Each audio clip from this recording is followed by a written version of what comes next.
Hey, what's going on, everybody? Elliot here from Movie Files with another watch along. This is something I've been doing for the last couple months, and it has been an absolute blast to talk about all different type of films, Avenger movies, horror films, TV shows. And tonight we got one that we're celebrating an anniversary for, which is crazy. It's been a year, but this is a official 1-year anniversary of Midsommar, Ari Aster's follow-up to the film that we actually watched a couple weeks ago, which is Hereditary. So this is a film that I will be watching for the very first time since seeing it in theaters last year, and I couldn't do it alone. I have some awesome people that I've been following on Instagram. There's some people you've seen on this channel before. There's other people that are new to the channel, so I'm very excited to bring them in. But before we bring those awesome content creators into the stream, if you haven't already, definitely make sure to subscribe to the channel.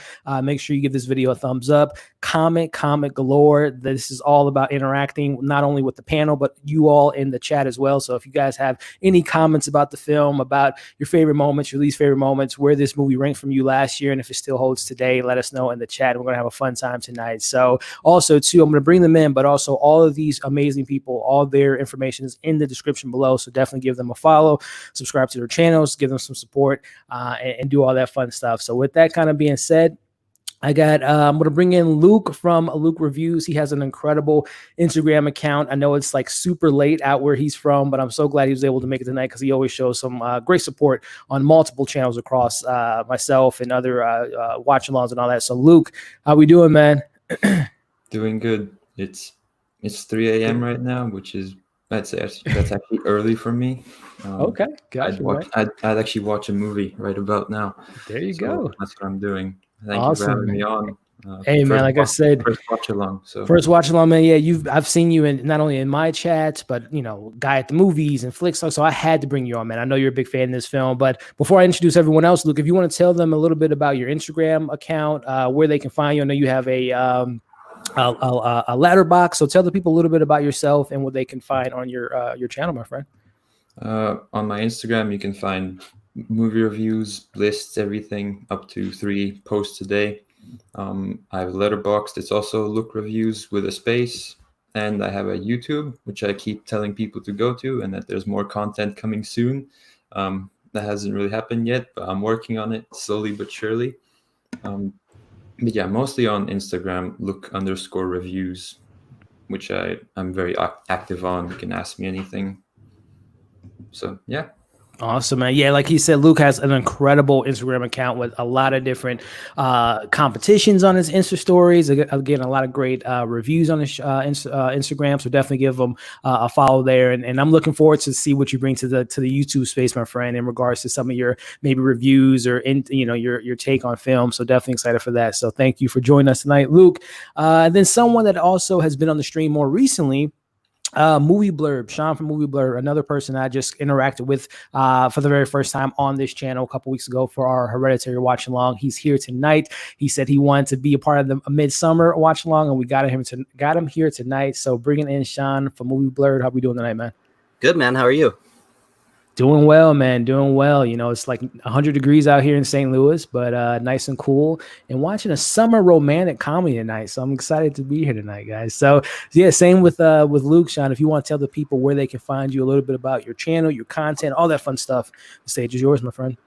Awesome. Yeah. So you might remember me from 2 weeks ago. So I'm really excited to be doing the Ari Aster double feature and watching Midsommar tonight, and mostly I'm on Instagram at Moviebirb, MOVIBEBIRB, just like on the screen there. And right now, I just finished up an animation tournament, and next week I'm actually going to be doing an A24 tournament in my Instagram stories. So you can go and give me a follow and check that out. Awesome. Yeah. And by the way, that animation thing was there's so many great animated films that I just sometimes forgot. But yeah, definitely like Sean said, guys, give him a follow him on Instagram. Has an amazing account, has a lot of great insight on films as well. So definitely glad to have you tonight. And then another first timer here, this person we've been following each other for a couple years now, and he has a lot of great content, has a new Instagram account and has some great content on that. Tonight, I think he's in Florida right now. He's in college. Glad to have Film Explorer. How we doing tonight, man?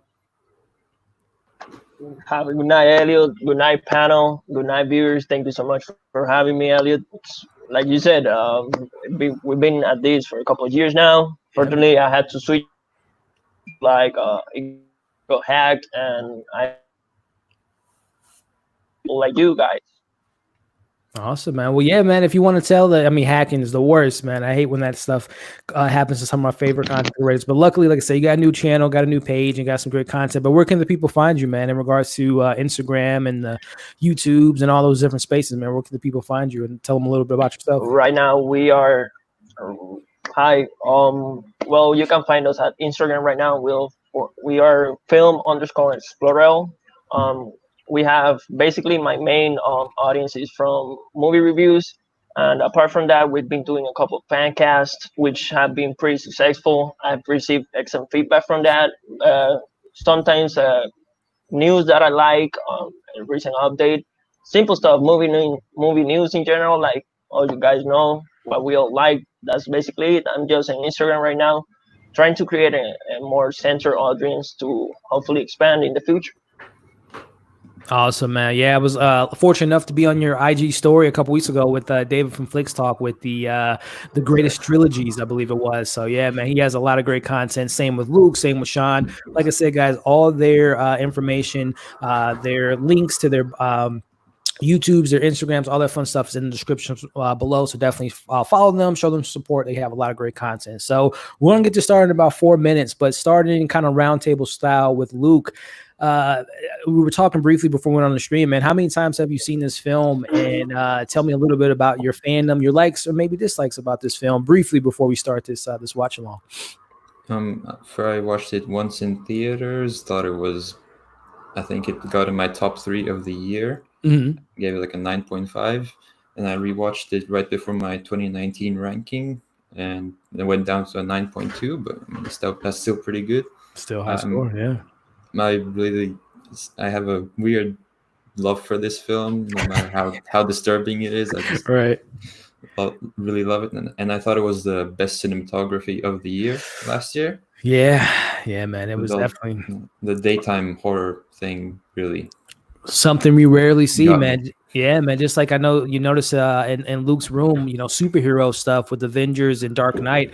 There's a lot of horror films that film at night. Same goes with the comic book realm. There's not a lot of action movies that film at the opposite of that. So yeah, I love when Ari Aster kind of switches things up and brings us something new. So yeah, same with you, Film Explorer. Tell us a little bit about how many times have you seen this film, and what is it about this film that just makes you have a feeling inside from Ari Aster? So this is actually my second time. I missed it in theaters. I saw it a couple of months back, and honestly, A24 is something that builds toward a big ending. I will not spoil it for those viewers that have not seen it, but A24 films start out a little slow. Like this movie started a little slow for me, but they evolve. Like Sample the Lighthouse evolved in a huge way towards that big ending. So it's something I look forward to, maybe seeing things I didn't even see the first time, maybe seeing something new. I don't know. Yeah, man. Same here, man. And also too, for all those that in the chat, which I'm going to get to in a bit, we are watching the regular, the standard edition. I know there's an Ari Aster director's cut, which I haven't seen yet. Me and Luke were talking about that earlier. I'm going to have to get my hands on that and check out that 3-hour cut and see what he added in there and see if it switches some things up. But same question posed to you, Sean, in regards to how many times have you seen this film, and kind of what is it about Ari Aster that speaks to you, man? And we're going to get this started here in about a minute or so. But yeah.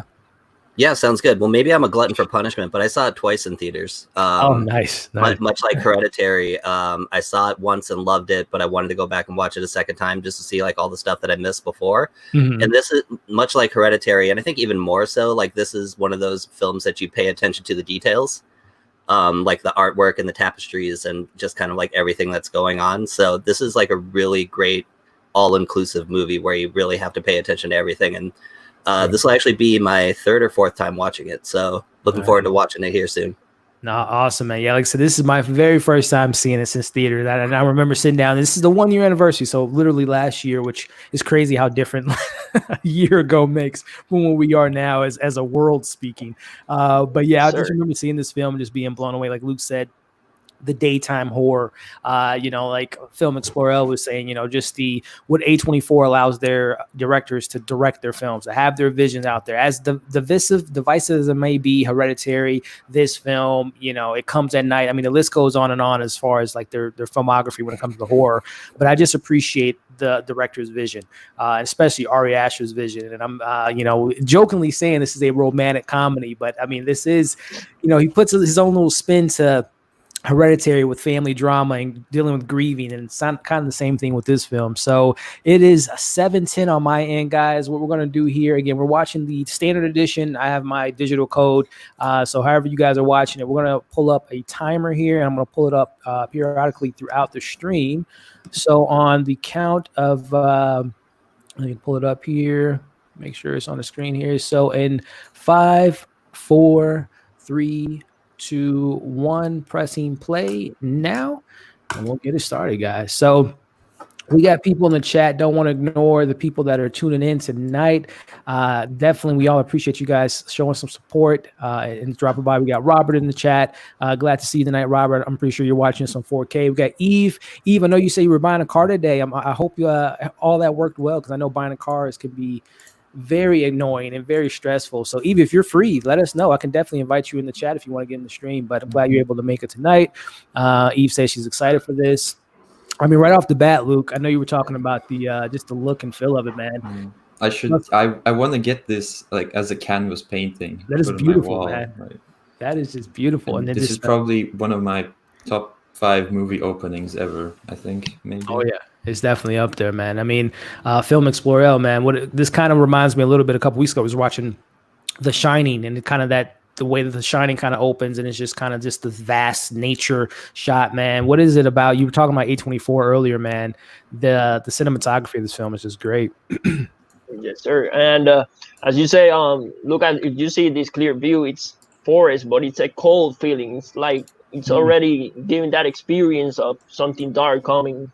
So it's something like right now a lot of directors are using that sense of even the beach, if it's snow, they use that as a way of engaging the audience in that experience. Yeah.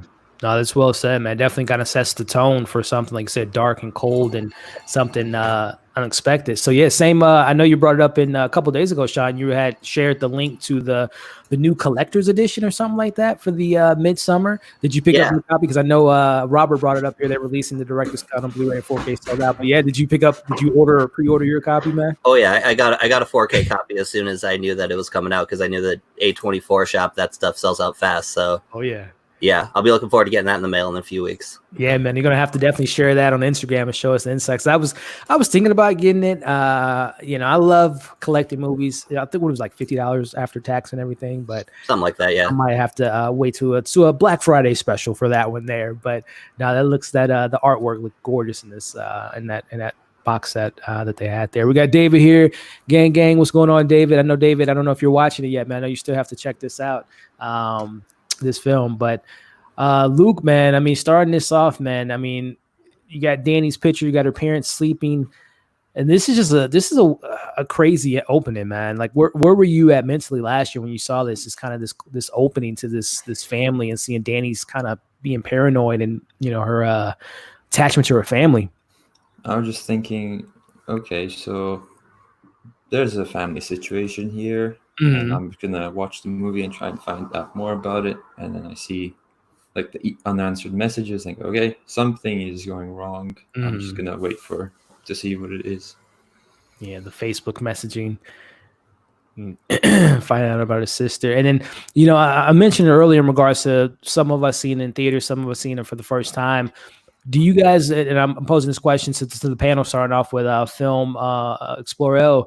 When you saw this trailer, man, did you already automatically knew that once, whether it was at theater or seeing it when it came out on Blu-ray, was this a film that you had to see? Was this like one of your top films after seeing that trailer?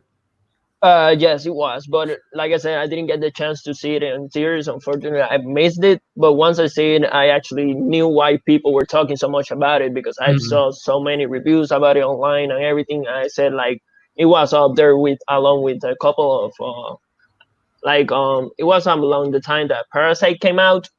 So Nice. Same with you, Sean. Was this something that as soon as you saw this trailer, you saw Ari Aster's name, you were already ready to sign up? I bet. Oh yeah, no, I had the tickets ready to go. Yeah, as soon as I knew that this was going to be Ari Aster's next project, and it was only a year after Hereditary came out, so I was like, this is something that I have to see, because this is going to be a guy that, and we talked a lot about this in the Hereditary watch along, about this is going to be a guy where I'm going to want to watch everything that he comes out with, just because I love his vision and I love the type of stuff that he comes out with. But I saw it opening weekend, and then I was there the next week to see it again. Nice, man. Yeah, this is definitely, you just brought up a good point, Sean. And I would assume the same goes with you, Luke, in regards to Ari Aster now, man. Kind of 2 for 2 in my opinion, and in regards to his first 2 films. And after these 2 films, Hereditary and this, he's just kind of becoming a la Christopher Nolan or Quentin Tarantino. Whenever I see Ari Aster's name, like I'm interested automatically. Does that same go for you, Luke? It does now, and his next movie is going to be a 4-hour horror comedy. Horror comedy, as he says. Yeah, I'm there Thursday night. Thursday nights, yeah, man. Yeah. We'll see if he was maybe doing some trolling there in regards to a comedy, because again, like I said, this is dealing with some a relationship that we'll talk about. I got a game I'm gonna bring up post to the panel in regards to kind of the best and worst couples in films. But I mean, yeah, if he's gonna do a comedy, I don't imagine it being an Adam Sandler special. It might be more in the vein of an Uncut Gems type of horror comedy, in a sense of just feeling anxiety and just don't know what to expect. But yeah, Ari Aster is definitely becoming one of my favorites, and can't wait to see what he does next. We got Nancy in the chat. What's going on? We got Mid-Level Media. What's going on, Ken? You were able to make it tonight, my friend. Robert Jeter, hey guys.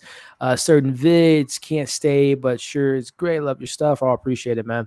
We'll be having him on in a couple weeks for the Spider-Man or Inception, one of those watch-alongs. Very exciting month for anniversaries and films that came out in the last couple of years. Watching on Amazon Prime. What's up, Robert? Got the 4K set up. So yeah, we got a lot of people in the chat, guys. Glad you guys were able to make it tonight. So yeah, man. Luke, man, tell me a little bit about as far as, and we'll probably bring it up a little bit later, but as far as Hereditary, going into this film, as far as the filmmaking aspect with Ari Aster, do you see the progression for this director? Do you see kind of his directorial debut becoming something, he evolved, he went from a rookie to now he's a veteran? Talk a little bit about that transition for you, man, in regards to Hereditary versus Midsommar. So I watched Hereditary the day I was going to watch Midsommar, and I finished it. I wrote the review in like 10 minutes, and I had to run to the theater because I was going to be late for the movie. Hereditary, I didn't think it was as good as some people thought, but I saw it was very, very scary, very effective filmmaking, especially with the head and the post. That's probably the most shocking moment in film ever. Definitely. But yeah, and then I saw this and I thought, okay, now he's gotten over the hurdle of that first film. Now he's trying new stuff. He's evolved as a filmmaker, I thought. And yeah, this movie it shows his growth as a director. I think so, and posing the same question for Film Explorer L, man, just kind of the transition, seeing Hereditary and going into this film here. I think from a production standpoint, they gave A24 gave him a little bit more of a budget because we have the beautiful scenery that we get, when they're going to the festival, and also the cast is a little bit larger. So yeah, talk a little bit about your what you noticed from Hereditary and going into Midsommar, and if you had a preference between the two films. So basically, my preference is Midsommar. It's just because of the fact that for me, what carried Hereditary after half the movie was the performances. The performances in Hereditary are really solid. I really think that if they would have picked another actor, maybe the movie wasn't going to be the same. At least for me, that's the way I feel. But like Midsommar is just a couple of teenagers doing teenage stuff, and they find themselves in an impossible situation, and it's incredible to see what the story pulled out of the cast. Definitely. No, I totally agree with you. And Sean, we talked about it a little bit on the Hereditary panel, but in regards to just in particular the transition, seeing him from Hereditary and then transition into this Midsommar, do you see the difference? Do you see the progression as a director? Oh, definitely. And I know that he used a lot of the same like cinematographers and stuff like that for those two films, but and we talked a little bit about it before, but this is kind of the evolution of Night and Day, where Hereditary was dark and bleak, and you know, by no means is Midsommar a sunshine fancy filled film, but you know, a lot of it does have been like during the day and in you know, broad daylight. So this is honestly, like, this first part of the film is like the darkest it is for the next like 2.5 hours, and you see a lot going on. So if you haven't seen this yet, you're kind of in for a lot of really good stuff coming up. Yeah, like I said, just being my first rewatch in over a year, I kind of forgot about this kind of. I remember what happened to her parents, but just how like that call. Can you imagine just getting that call and knowing her sister had, you know, the issues that she was dealing with and what she did to her parents is just a very interesting 2 minutes to start, to say the least, of this film. Yeah, just seeing them like walk in with, because this all seems like really elaborate, like how the sister like set all of this up, but it's both awe-inspiring that she was able to do this, but terrifying that she was able to do this as well. Yeah. Do you guys have any with Luke reviews? Do you have any? Would you have liked to have seen any scenes with Danny and her parents and her sister at all, or are you okay with this kind of this? I don't say lack of backstory, but not really dive into the family aspect. It probably would have helped with like the getting invested, but I think this is better because we know what Danny knows. We're more in line with her character, I think. Right. And this is just a very haunting image. Yeah, man. Like the theater was dead silent. I've never been in a more silent theater than with this scene, I think, or with one of the scenes later on, which we'll get to. And I know Ken from Mid-Level Media had brought it up earlier. I'm ready to watch Florence Pugh cry face for the next 2.5 hours. Yeah, I mean, there's a lot of crying from Florence Pugh, but, you know, just phenomenal performance. You know, we talked about it with Hereditary, Toni Collette, and then seeing Florence. I'm so, whoever he casts in his next, if it is a 4-hour comedy, I hope that we maybe get Florence Pugh back and maybe get a collaboration with her and Toni Collette. But if not, I'm just really interested to see who he brings in next, what actress he finds, whether it's up and coming or a veteran like Toni Collette. I'm just really excited to see who he allows to. What's the next face? What's the next meme that we're going to get from Ari Aster's next outing? Hopefully next year, if anything, because I don't know I doubt that, you know, with everything with COVID and films being pushed back, I don't know if we'll get kind of the every other year or every year film from him, but I'm excited to see what he brings us to us next. Yeah, and then back to what Film Explorer was saying, man, just the snow and just the cold bleakness and the darkness. It's just, he knows how to set the mood, and it's a dark mood for sure. Let's see what we got here.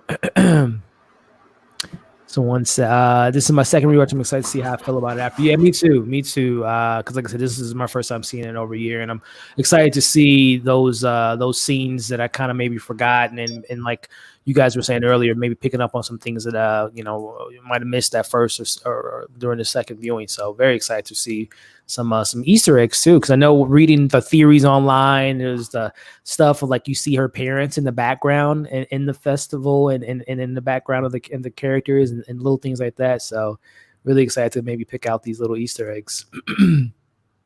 Let's see here, 3-hour cut. I'd rather put a bear suit on and burn alive.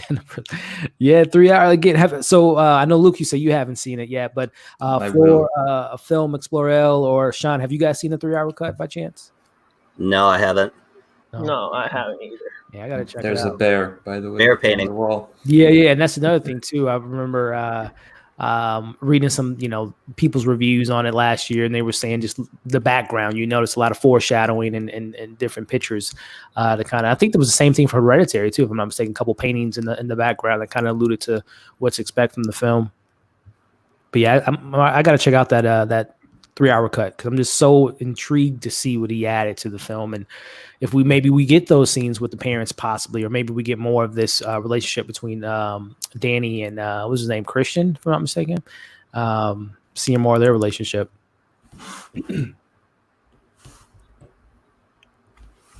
How do you guys feel about Luke? How do you guys feel about Florence Pugh? It's not only in this film, just as an actress. Are you guys excited for her career and from seeing her in Little Women, seeing her in Black Widow? Is she one of your favorite actresses in Hollywood right now? I'll start, I guess. Well, Yeah. I discovered her through this film. Like, this Okay. is my first time seeing her, and well, now she's my favorite actress. So it's, you could say I fell in love, quotation mark. Yeah. And I'm hoping she takes over the Black Widow mantle for the MCU. That's the rumor. Yeah, man. And I would, if I'm Kevin Feige, I mean, yeah, she's one of the best up and coming actresses in Hollywood. You would definitely don't want to do a one-off film with her. You definitely want to get her in that mantle potentially. But yeah, same with you, Film Explorer, in regards to Florence Pugh, man. Are you a fan of her work? Do you have a particular performance that you like of hers, and just definitely has a bright future? Yeah, exactly. As you said, for me, it's not at the top yet, but it's one of those actresses as a prospect that I'm definitely open to seeing what her future holds, because her performance here, especially in the trailers, we haven't seen Black Widow, unfortunately, but the trailers, Little Woman, she made an excellent role. So it's one of those prospects that I have high hopes for her in the future. Yeah, no, definitely. Same with you, Sean. Besides this film that you get a chance to see, you got Little Women, you have Fighting with My Family, and there was a film I saw on Netflix a couple years ago that I can't remember the name of it, but it was like her and her brother were like psychics, and they were pretending to be like ghost psychics, and they went into this wrong haunted house, and nevertheless, it's on Netflix. You guys, I don't know if it's still on Netflix, but I wasn't a fan of that film, but that was my first time being exposed to her. That was like 3 years ago, but what's your thoughts on Florence Pugh, Sean, and kind of the future that she has ahead of her? She's great. I mean, and it's amazing that she's had these great run of films last year with Fighting with My Family and this and Little Women, and she's only 24. Like, I see like the same trajectory in her that I see in like a young Scarlett Johansson, where she does like a lot of like really great performance pieces and then elevates herself to, the MCU. So, I think she has a really great future. And actually, I remember seeing her back in 2016 in this film called Lady Macbeth. And that's the first time where I saw her, and she was just like stone cold, like the entire movie, and just this great performance. And I was like, okay, I want to see more from her soon. And, it took a few years, but she's had a lot of really great stuff, and I'm looking forward to seeing what she does next. No doubt, man. Was that Chris Pine that was in that too? No, that's Outlaw King. Which one was it? Chris Pine was in Outlaw King. Outlaw King. Okay. Yeah, that was the Netflix film. Netflix film. Okay, gotcha. Because I watched all the Florence Pugh films before Black Widow. Yeah. And I'm waiting to rank them after Black Widow. Did you see that film I was talking about, Luke, on Netflix? I did not watch that one yet. Do you remember the name of it? One. It's killing me right now. Malevolent. Malevolent. Yes, that's the name. I wasn't too big of a fan of the film, but yeah, her performance was again, she's such a great actress. But I saw Kayla. She had mentioned she saw the director's cut. So Kayla, without spoilers or anything, I know you said you preferred it. What was it that you that added more to the film that made you like it more? I'd just be really interested in that. BVS cut is now on HBO Max. Yes, it is. Kind of digress. We're talking about Midsommar, but kind of roundtable style. Luke, and then going with Film Explorer and Sean. BVS fans, Snyder Cut fans, are you guys excited for the DC universe? Just kind of curious. I think BVS, the Ultimate Edition, is actually pretty great, and I'm looking forward to the Snyder Cut. But I'm worried if that ends up being good and people want more, that whole DC thing is a can of worms. Like then what's happening to Pattinson? Yeah, what's happening to the Gal Gadot universe, the Margot Robbie, Harley Quinn universe? It's a little messy right now. It's a gamble. It's a gamble. It's again going back to your wonderful setup of posters. You got the Joker behind you. It's kind of chaotic right now with the DC. And I just read a rumor last night. I don't know how true it is about Ben Affleck signing some deal with HBO. Like, I don't know how true that rumor is. We'll see with DC fandom. But again, fellow explorer, again, just let me know. Are you guys Snyder fans looking forward to the Snyder Cut, DC, EU? No, definitely. I'm looking forward to it. And as you said, Elliot, before, seeing one of the things that have made A24 successful is that director's vision. And as a fan and as a movie fan, I like to see what kind of direction the director wanted to go for the movie. So in that aspect, I would love to see the Snyder version of the movie. Definitely couldn't agree with you more, man. Sean, same with you, man. I know we haven't talked too much superhero stuff in our last two horror watch-alongs, but just curious on your thoughts on the DC EU, Zack Snyder, all that stuff that's going on right now, man. Are you excited for the future? I'm more interested in seeing it just as an experiment in how fan uproar can potentially make or break a film. Like the clearest comparison that I can think of is last year when everybody was in an uproar about Sonic the Hedgehog and how horrendous he looked and how it took a few months, but it ended up being a pretty decent movie. But you know, I'm not overtly excited to see it. I just want to know what the finished product's going to be, so everybody can talk about it and you know, see where the DC universe or however they're going to do it. Because Luke brought up a great point. Like, it is discombobulated, but I think that's kind of by design. Like, I don't know if they're trying to do a big shared universe or not. I mean, maybe they are, and they're not just doing a good job with it. But you know, it'll be interesting. I'm more interested in the Pattinson Batman and what they do with that. Yeah. You know, all you guys, I couldn't agree with you guys more. And to kind of pivot that into another question regarding just, you know, Ari Aster in particular, and just where we are, you know, we all have Instagram accounts, we interact on Twitter and YouTube and all that stuff. But going with what Sean was saying in regards to the influence on filmmaking and how films are being made or maybe not made, but starting with Luke, someone like Ari Aster, man, do you see, especially now with COVID-19, and I know everywhere is different in regards to theater experiences, but do you see, as far as kind of the transition or the future of cinema in regarding to these smaller independent films, where do you kind of see the landscape of filmmaking? Like I said, Ari Aster, who's like 2.5 hour films about dark horror films. Where do you kind of see things headed with like I said, with the social media aspect of everything with films? Well, I think something like A24 is only going to get bigger. More and more people are seeing these movies. They're getting good reviews. And I think actually after watching Dunkirk today, I had an idea about making a post why theaters will always be better than watching at home. So I stand by that because, you know, it's about the theater experience. I think filmmakers take that into account when making that film, and that's the best way to enjoy them. No, definitely, man. I couldn't agree with you more in regards, posing that same question to you, Film Explorer, regarding you know, definitely the films, you know, you want to see a film in a theater, but in regards to how everything's going to be looking as far as when we get to somewhat of a normal world, going back to the theater, some of these chains might not be around, but do you see streaming services becoming more of a behemoth in the industry? And you see Apple TV, I know they have deals with A24. Do you see maybe these films like Ari Aster finding themselves on streaming platforms before you see them in the theater? What's your thoughts on that? No, as Luke said, there's nothing like the theater experience. I totally agree with that. Most of the movies are made to be seen in the theaters, especially the one of the most anticipated movies, Tenet. Christopher Nolan has said it. He's been delaying because that's a movie that you have to see on theaters. Right. But talking about the streaming services, even Apple, that is like a tech company, basically, they make MacBooks, phones, Apple Watches. They started streaming services. So I believe that more people, and even Stars app has been developing a streaming service. A lot of channels are adopting these new measures. So I believe the streaming service is practically the future. Yeah. But I just hope that theaters don't go away anytime. Yeah, I mean, same with you, Sean, man. Like, again, we were just talking about Sonic and how the fandom was able to somewhat pivot, you know, the design of a character. And we hear the uproar of the Snyder, you know, cult or the Snyder fans getting this, you know, the film after 2 years of it being released. So, again, kind of posing the question, with someone like Ari Aster, does he always get his films in theaters, or is it going to be a point in time where we get, you know, this film? If I'm not mistaken, I'll look up the budget. I mean, obviously they didn't spend a lot on it, but at the same time, it's not, you know, a big blockbuster horror film like a It franchise would have you. But do we see Ari Aster continue to have his films in theaters, man?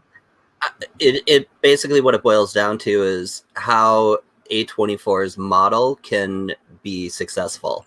Mm. And they take the model of small art house cinema, and it's movies that they might not necessarily need the cinematic experience, but it deserves the opportunity to be seen in theaters. I could see him being somebody that might do something where he signs like a 2 or 3 film deal with like a Netflix or a Hulu like down the line, because there's a lot of great directors that have been doing that already. But I think this is like the best opportunity for him to establish himself as a made director. And I think the best opportunity for him to do that is with great theatrical films. Like looking at this shot right here. Right here, yeah.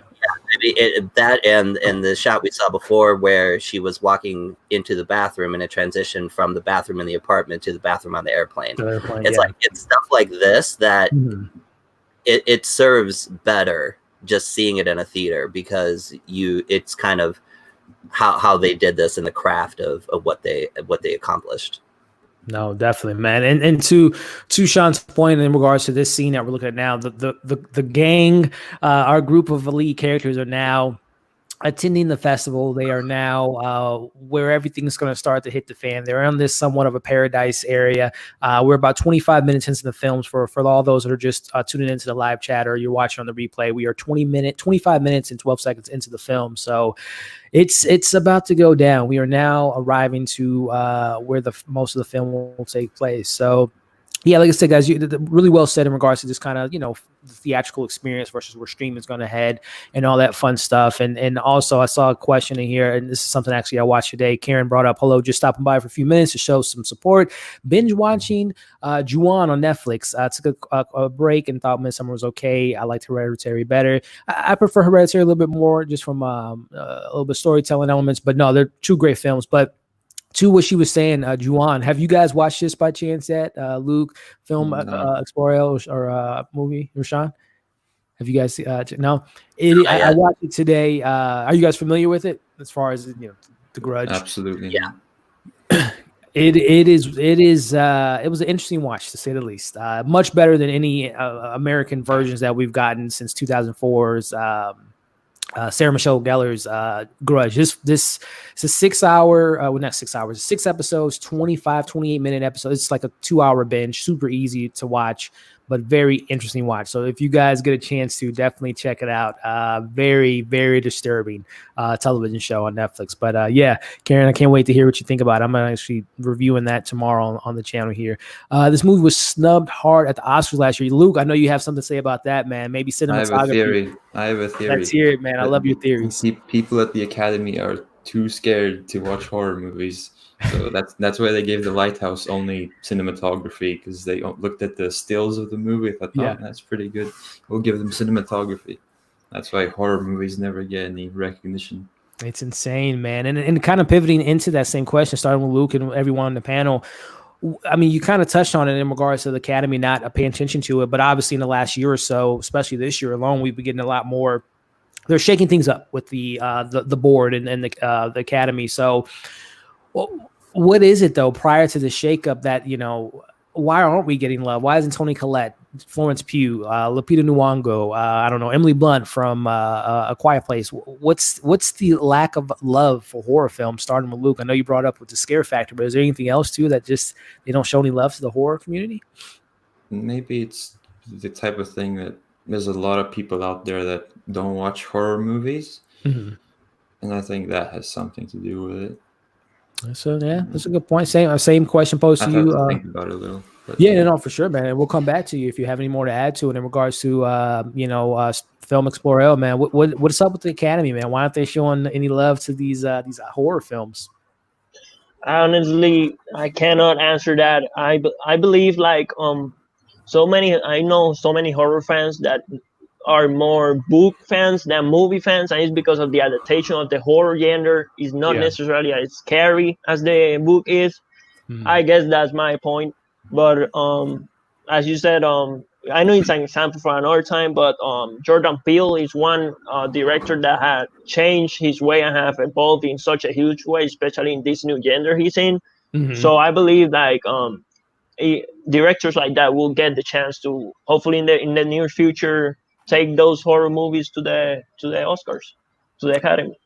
No, definitely. I mean, you brought up Jordan Peele was able to break through with the writing of Get Out. And first off, I still want to ask this question to Sean, but just also doubling down on that, Sean, this question here, man. Do you go places you've never been and take drinks from strangers? No. Yeah, I don't. No drinks. No, nothing in bags. No, this. But going to the question, I think it's kind of twofold. Because Film Explorer brought up a really good point about Jordan Peele and how he was able to be one of the first in a while to bring horror to the Oscars with Get Out, and being able to get, what was it, screenplay, best actor, and best picture nominations for that movie, which is amazing. But yeah, as a whole, horror kind of gets snubbed. But I think I don't know if it was an A24 problem last year with the Oscars, but there were so many really great A24 films that got nothing last year. Like Luke said, it was one nomination for The Lighthouse, and you had The Farewell get snubbed, and you had the Waves and Uncut Gems and Last Black Man in San Francisco. Like none of those films that were all really good films got nothing. So maybe A24 just didn't have a good Oscar campaign this last year, but it's it's not for lack of trying. They're putting out really great stuff. Yeah, no, you brought up a great point. A24, those films last year were some of my favorite films. Some of them I just most recently saw, like Waves more recently. Still have to see Last Black Man of San Francisco, but yeah, all those other films you mentioned are incredible, and no love at all. And I think Neon's another studio too that doesn't really get a lot of, thinking of Loose and some other films they did in the last few years. So yeah, man, I'm hoping that this new shakeup, this new people, more diversity in the Academy is going to bring some more attention to these more, because I think too, another thing, there's the what do they call it now? Elevated horror, or this is considered like elevated horror, kind of, in its own category, and they kind of separate slashers from what, this is, or jump scare films versus more psychological films. So hopefully, things change, not only horror films get more appreciation, action films for like stunt coordination, choreographed stunts, things like that nature. So hopefully we'll get some new categories and some shakeups for the next Oscar. What is it? Not August, but April of next year, whenever they pushed it back to. So hopefully things get better. Yeah, we'll see. Yeah, this whole shakeup with COVID is not just a year or two thing. This is a domino effect for like years to come for the industry of movie release dates. And it's next year, if everything is somewhat back to normal, I can't imagine what it's going to be like next year for us going to the theater. Every weekend is going to be a film at the theater, a horror film, comedy, superhero film. It's going to be a stacked year if everything, eventually opens up and productions get back going. What do we got here? Saw this twice in one day. Wow. And then saw the director's cut. Okay. Well, that must have been a very fun day for you, a very happy day. I could not imagine seeing this twice in one day, but shout out to you. Saint Maud will top this film. Yeah, Saint Maud, I've heard some great things about this film. Is it out on VOD yet, or is it a theatrical release? What's the setup with that? A theatrical release. I think it was supposed to come out in March or April, but then they pushed it to August. But who knows? But yeah, no, Saint Maud looks amazing. And looking forward to seeing what that looks like. Yeah, no, I'm really excited to see what we get with that film there. I actually like to open it, but kind of similar to Hereditary. Yeah, there's definitely some similar beats or some similar shots in opening, as we talked about with Hereditary and Midsommar. He can pay some homage, pay a little tilt to the hat to his own work because he's a great filmmaker. Score works perfectly here. Yeah, I think all of us on this panel are pretty big score fans when it comes to film, and score is a character on its own. And I don't think it's the same composer that he had for Hereditary, but I can't think of the gentleman's name right now. But he did. I love the score of this film. It's like I said, it's a character of its own, and it creates such great tension in this film. Yep. We talked about the score. I watched Midsommar opening night. Couldn't have been more excited for this film, and I liked it. Definitely. The first time, but once my feelings settled, I started to watch again and found it absolutely unbearable to watch. Excited to watch it for the third time. Yeah, it's unbearable. That's a funny word there. Yeah, I think that's the thing, right? With some of these horror films, especially at Ari Aster, it's like you like it when you see it, or you don't like when you see it and you revisit it, and vice versa. But you know, I guess that just kind of brings up a question I would love to bring to the panel in regards to divisive horror films. Luke, is there any ones that, I don't know, that either the critics, audience loved and you weren't as big fans of that project as others, or the reverse, where people like bashed the film and you like absolutely love it? Is there any films that come to mind for either one of those for you, man? I know that Doctor Sleep, there was half people thought it was pretty meh. Mm-hmm. Another half that was pretty incredible. I actually think it's better than The Shining. That's you're not too far off, man. We were talking about it when we had our Shining watch along last week. It's such a phenomenal sequel, and I haven't rewatched that film. There's so many films I got to rewatch, but yeah, not to cut you off, man. But yeah, Doctor Sleep's a great one, man. I actually made a top 10 horror list. If you come back to me, I'll find Yeah, I would love to hear it, man. And maybe I don't know does it give you the share screen on your option? You can share it on the screen. We can take a look at it. But Film Explorer, man, same question to you, man. Was there a particular horror film most recently, or maybe something you could think of all time where the critics and audience loved, you didn't like it as much, or the reverse where everyone hated it but you loved it? I cannot think of anything right now, except I don't know why, but the movie Saw keeps coming to my mind when you ask me about the Academy. Accepting this type of horror films. And I feel like certain horror films have been regulated over time because Saw was such groundbreaking back then. And now we don't get so many movies as the movies that A24 makes or even Blumhouse makes. 100%, man. Same question to you, Sean. In regards to horror film you love, didn't love, audience love, didn't love, anything you could think of, man?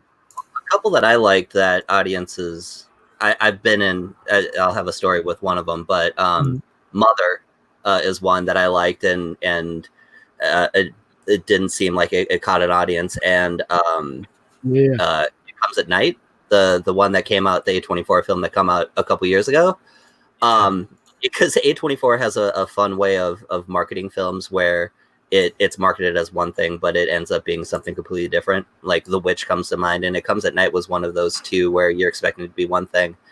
And I was sitting in the theater, I was in the back row, and when the movie was over and the lights turned on, there was a couple that was sitting next to me, and they were like, "What the did we just watch?" And I was like, it might not have been what I expected, but it was still good. But yeah, there's those are two that come off the top of my head for recent ones. Yeah, no, that's a great. When you brought up two, those are two that I was actually going to bring up. I haven't revisited them since, but Mother didn't sit well with me, but I have to revisit that film because again, I've gotten a lot better from expectations and going into a film. You see a trailer, you see TV spots, you hear the buzz about it, and then you go in, it's completely different from what you thought. And I'm now becoming the person where it's just like, I'm just taking it in for what it is, whatever the director tried to intend it to be, and not bringing my baggage of what I expected the film to be for me. But those two films come to mind where Mother, It Comes at Night. Again, I had certain thoughts for it, and it just wasn't what I wanted to be. But I have to revisit those films to kind of see if I have gain an appreciation for them. But Luke, did you get you got your list ready, man? I just want to say that the guy greeting them now, he said hello to everyone, and then to Danny, he said welcome home. So it's something I'm catching for the first time. Nice. The queen, the flower queen, is home, no doubt. But yeah, I do have my list. So yeah, does it? Like I don't know on your. Does it show you? Can you share it here? Or? Yeah. Share it with the screen. Okay. Let's check it out. Let me move this out the way. Content. Okay.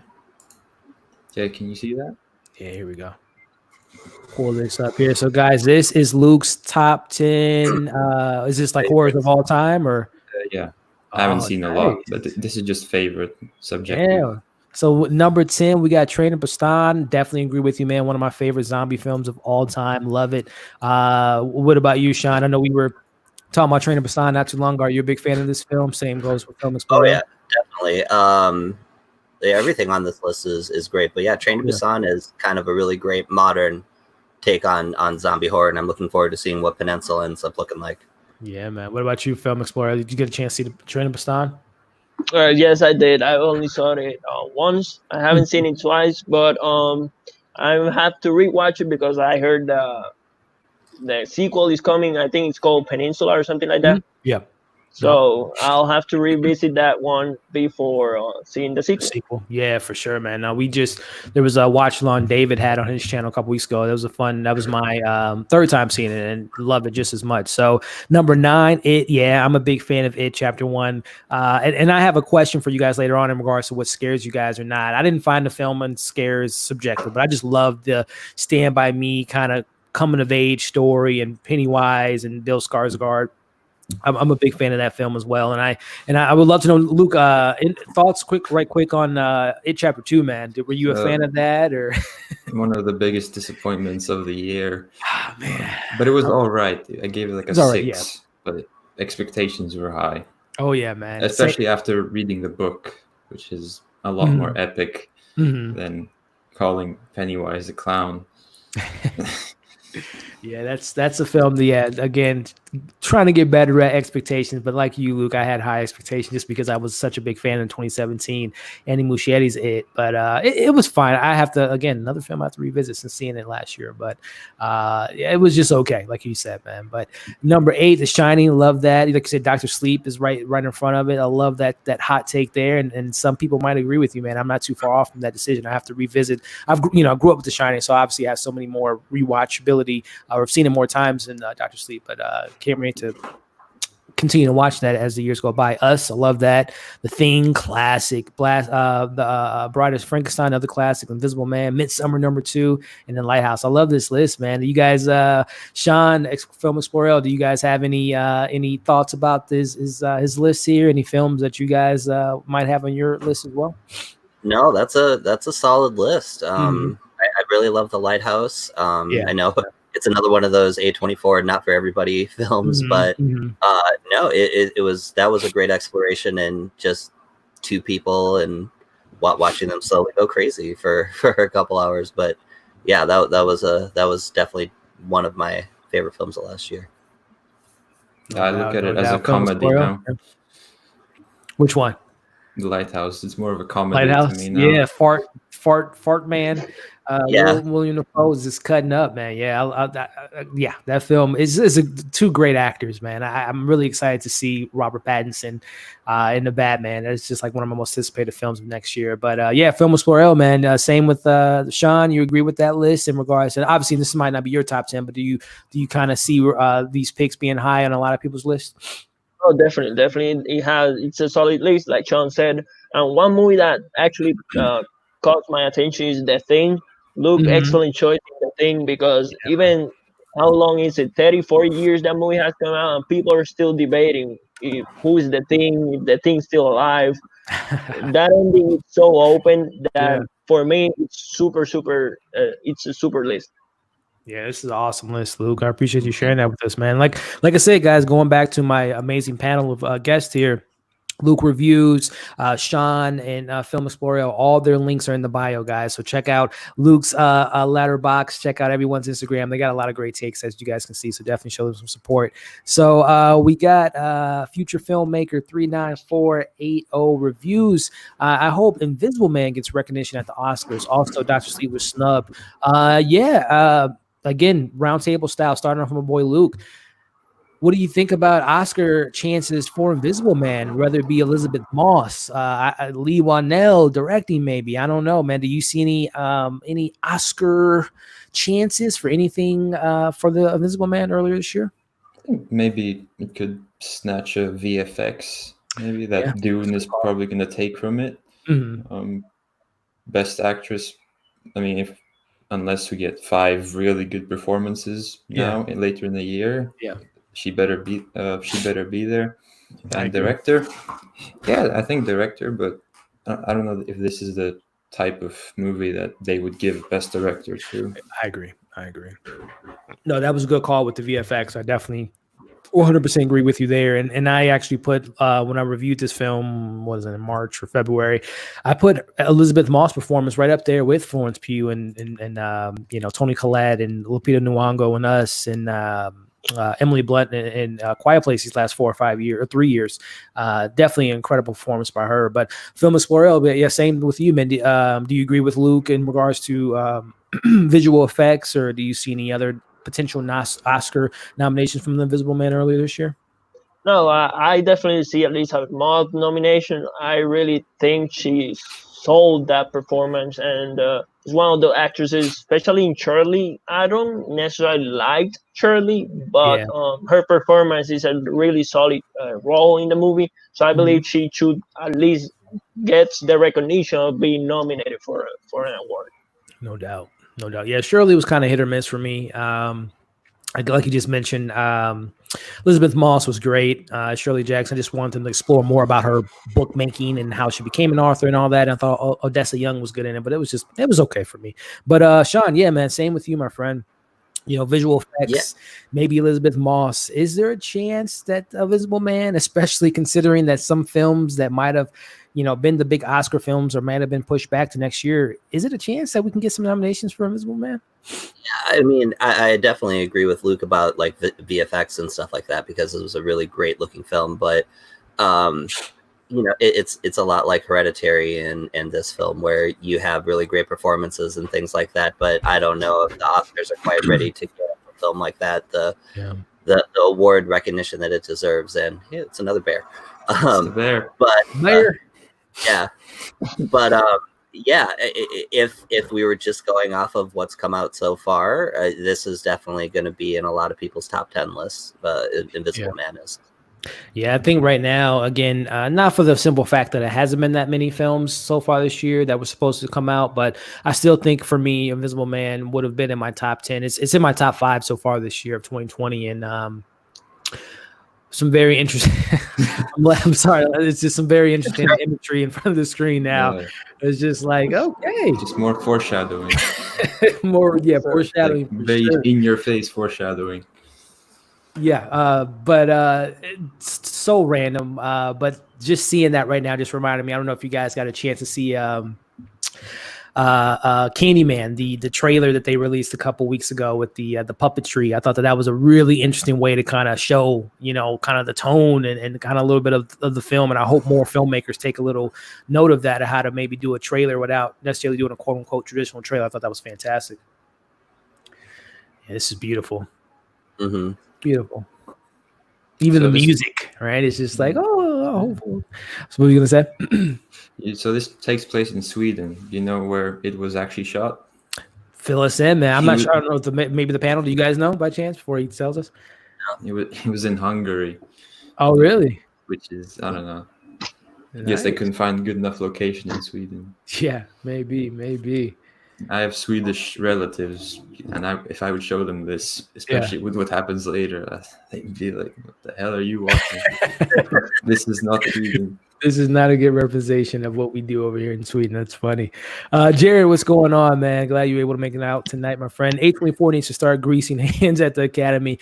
No, you know what, man? It's one of those things. It's like the Academy that can't show them love. The audience does, man. I think that A24 has grown their name. I mean, I think in the last few years, people know when they see the A24 logo, they're going to, whether they like the film or not, they know they're going to be in for an experience, which I think they're starting to build that reputation, which I think is great for them. So, but yeah, I would love for them to get some more appreciation at the Oscars sometime in the future. Sooner rather than later. The Oscars, Golden Globes are behind so many, including horror films. The only films they recognize, acclaim, period pieces. That's why fans need to shift focus to genre-driven award shows. Yeah, I mean, that's a great point. I mean, period pieces get some love. Think of The King's Speech. I still can't believe it. King's Speech, what was that, 2010? They beat Social Network, and they beat a couple other films I thought was, no offense to King's Speech, but yeah, the Academy loves them some period pieces. But yeah, those more special, like they said, genre-driven awards definitely show some appreciation to horror and all that fun stuff. Hoping that, I'm hoping that after showing so much love to a film like Parasite last year that's going to be a start for a good turn. No doubt, man. No doubt. Definitely agree with you. I believe that Parasite can be the beginning of new movies entering different categories in the Academy. Definitely agree with you on that. Mm-hmm. Happy birthday, huh? Mm. I'm really hungry now. So, and I know you were saying that you had something coming up here about couples and films, but what do we think about these two, like as a couple? That's a great question. I'll let the panel start first. Luke, what do you think about Danny and Christian, man? Is it believable relationship? Is it relatable to a lot of people? What do you think about them as a relationship? I'll actually bring that game up here in a little bit. But yeah, go ahead, Luke.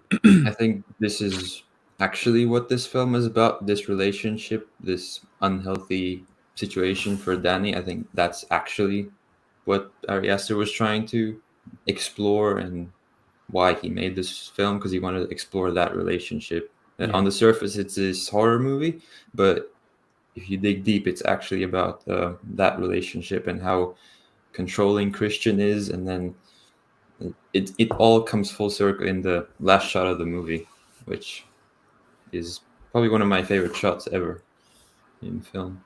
No doubt. Same with you, Film Explorer.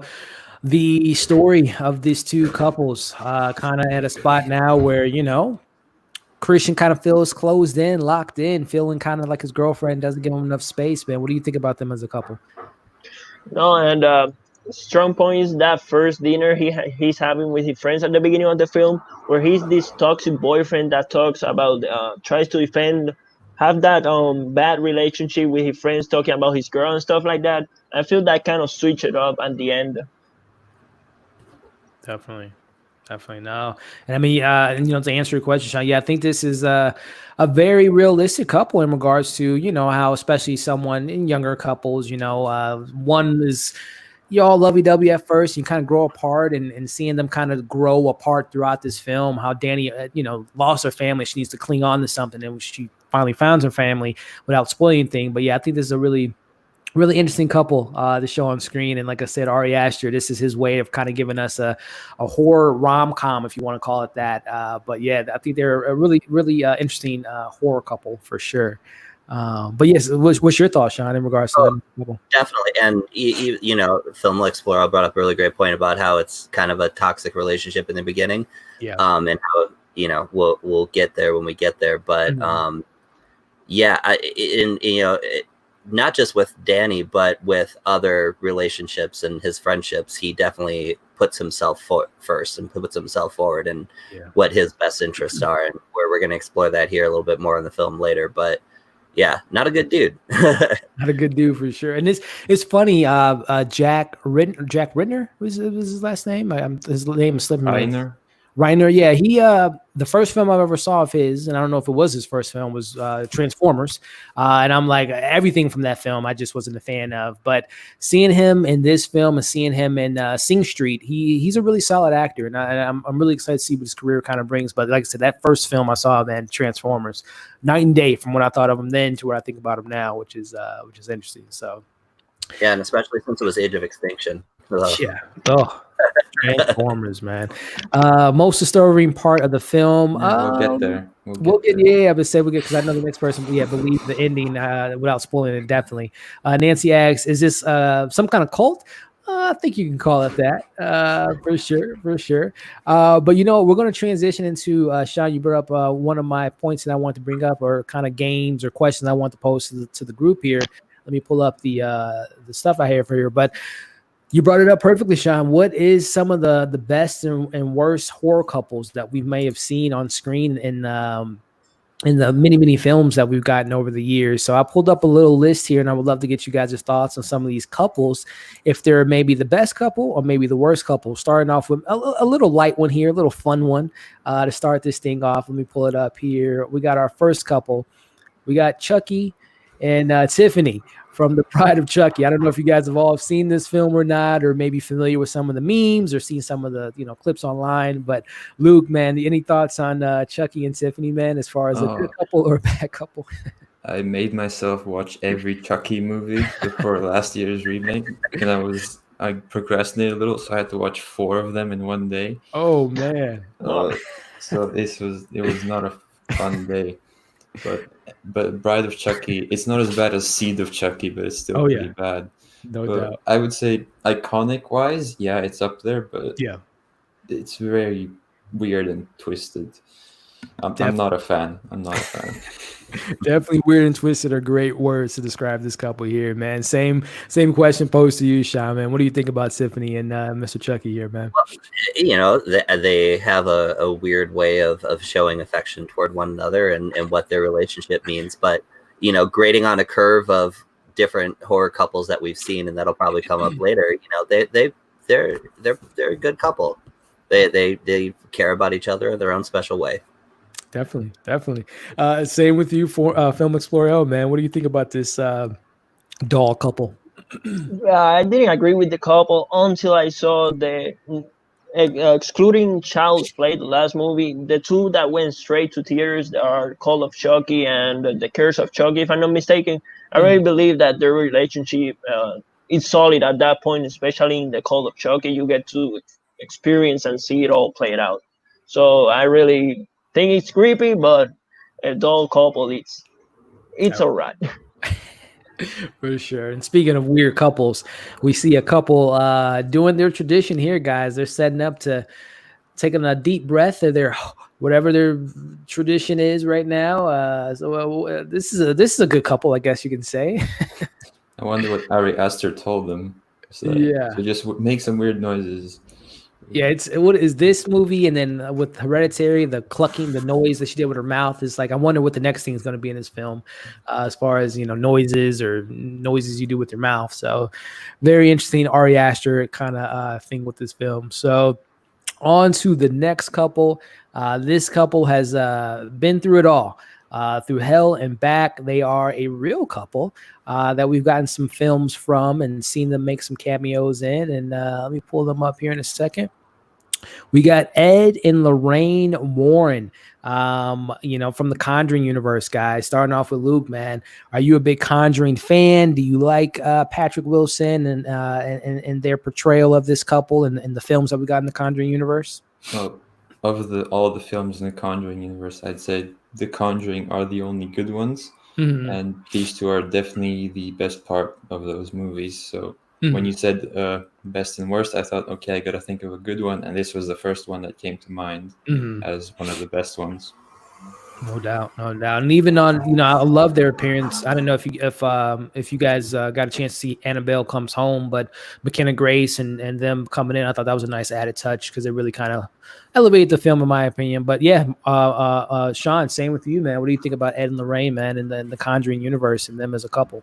Oh yeah, and I think we talked about this a couple weeks ago on the Hereditary stream when we were talking about horror families. That this is, you know, they are a family and they really love each other, and you know, they're probably the best example of what you would call a good horror couple. But yeah, I think I agree with Luke. Like the best Conjuring films are the ones that are the Conjuring films, and the spin-offs are various degrees of adequate. And I'm, you know, I know that the third Conjuring just got pushed back to 2020. So yeah. We'll see what happens. Hey, it's the finishing mallet. But yeah, no, Conjuring reviews. Yeah, The Devil Made Me Do It. It was one of my most anticipated films this year. Just seeing what they're going to bring to the forefront, and yeah, that got pushed back, unfortunately. But yeah, Film Explorer, man. Yeah, Ed and Lorraine, man, with the first two Conjurings, their appearance in Annabelle Come Home, man. Are you a big fan of this this couple here, this power couple?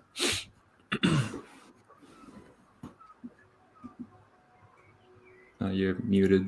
Oh, you're muted, Film. Yeah, your mic is off. I don't know if you can hear us, man.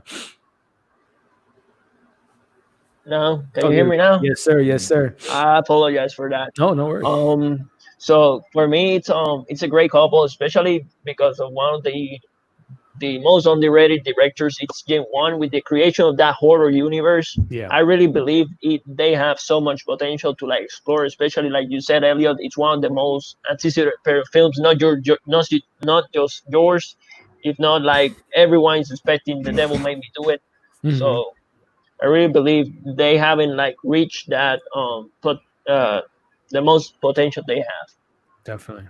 I'm a big Conjuring fan, and I wouldn't say guilty pleasures, but I have there's moments I can pull from La Llorona or The Nun at some points with Valak, and what else did we get? All the Annabelle films. There's moments to those films, but yeah, they're nowhere near the same emotional connection I have to The Conjuring. Not even Ed and Lorraine, but just the families within those two films. I cared about them a lot more than I did those other spinoff movies. But James Wan is, I always applaud James Wan for creating his own little universe there with that Conjuring universe. So the next couple here is an actual couple in real life, and excited to see what a sequel has to offer that I was hoping to see this year, and hopefully we get it in September. But we got John Krasinski, Emily Blunt. Their names are slipping me. I'm gonna pull it up here. But starting with we got Lee and what was her name? Evelyn, I believe her name was Emily Blunt's character. But starting with Luke, man, what do you think about this couple here from The Quiet Place? Also, one of the best. It's a very believable relationship. Yeah. Also because they are married in real life. Yep. And Yep. I'm holding out that they get cast as the Fantastic Four people. I don't know what they're called. But... it's Sue Storm and Richard Reed Richards. Yeah. Yeah, they're pretty great. Definitely, man. Sean, yeah, what do you think about this couple here from Quiet Place, man? And are you excited for Quiet Place 2? Hopefully in September.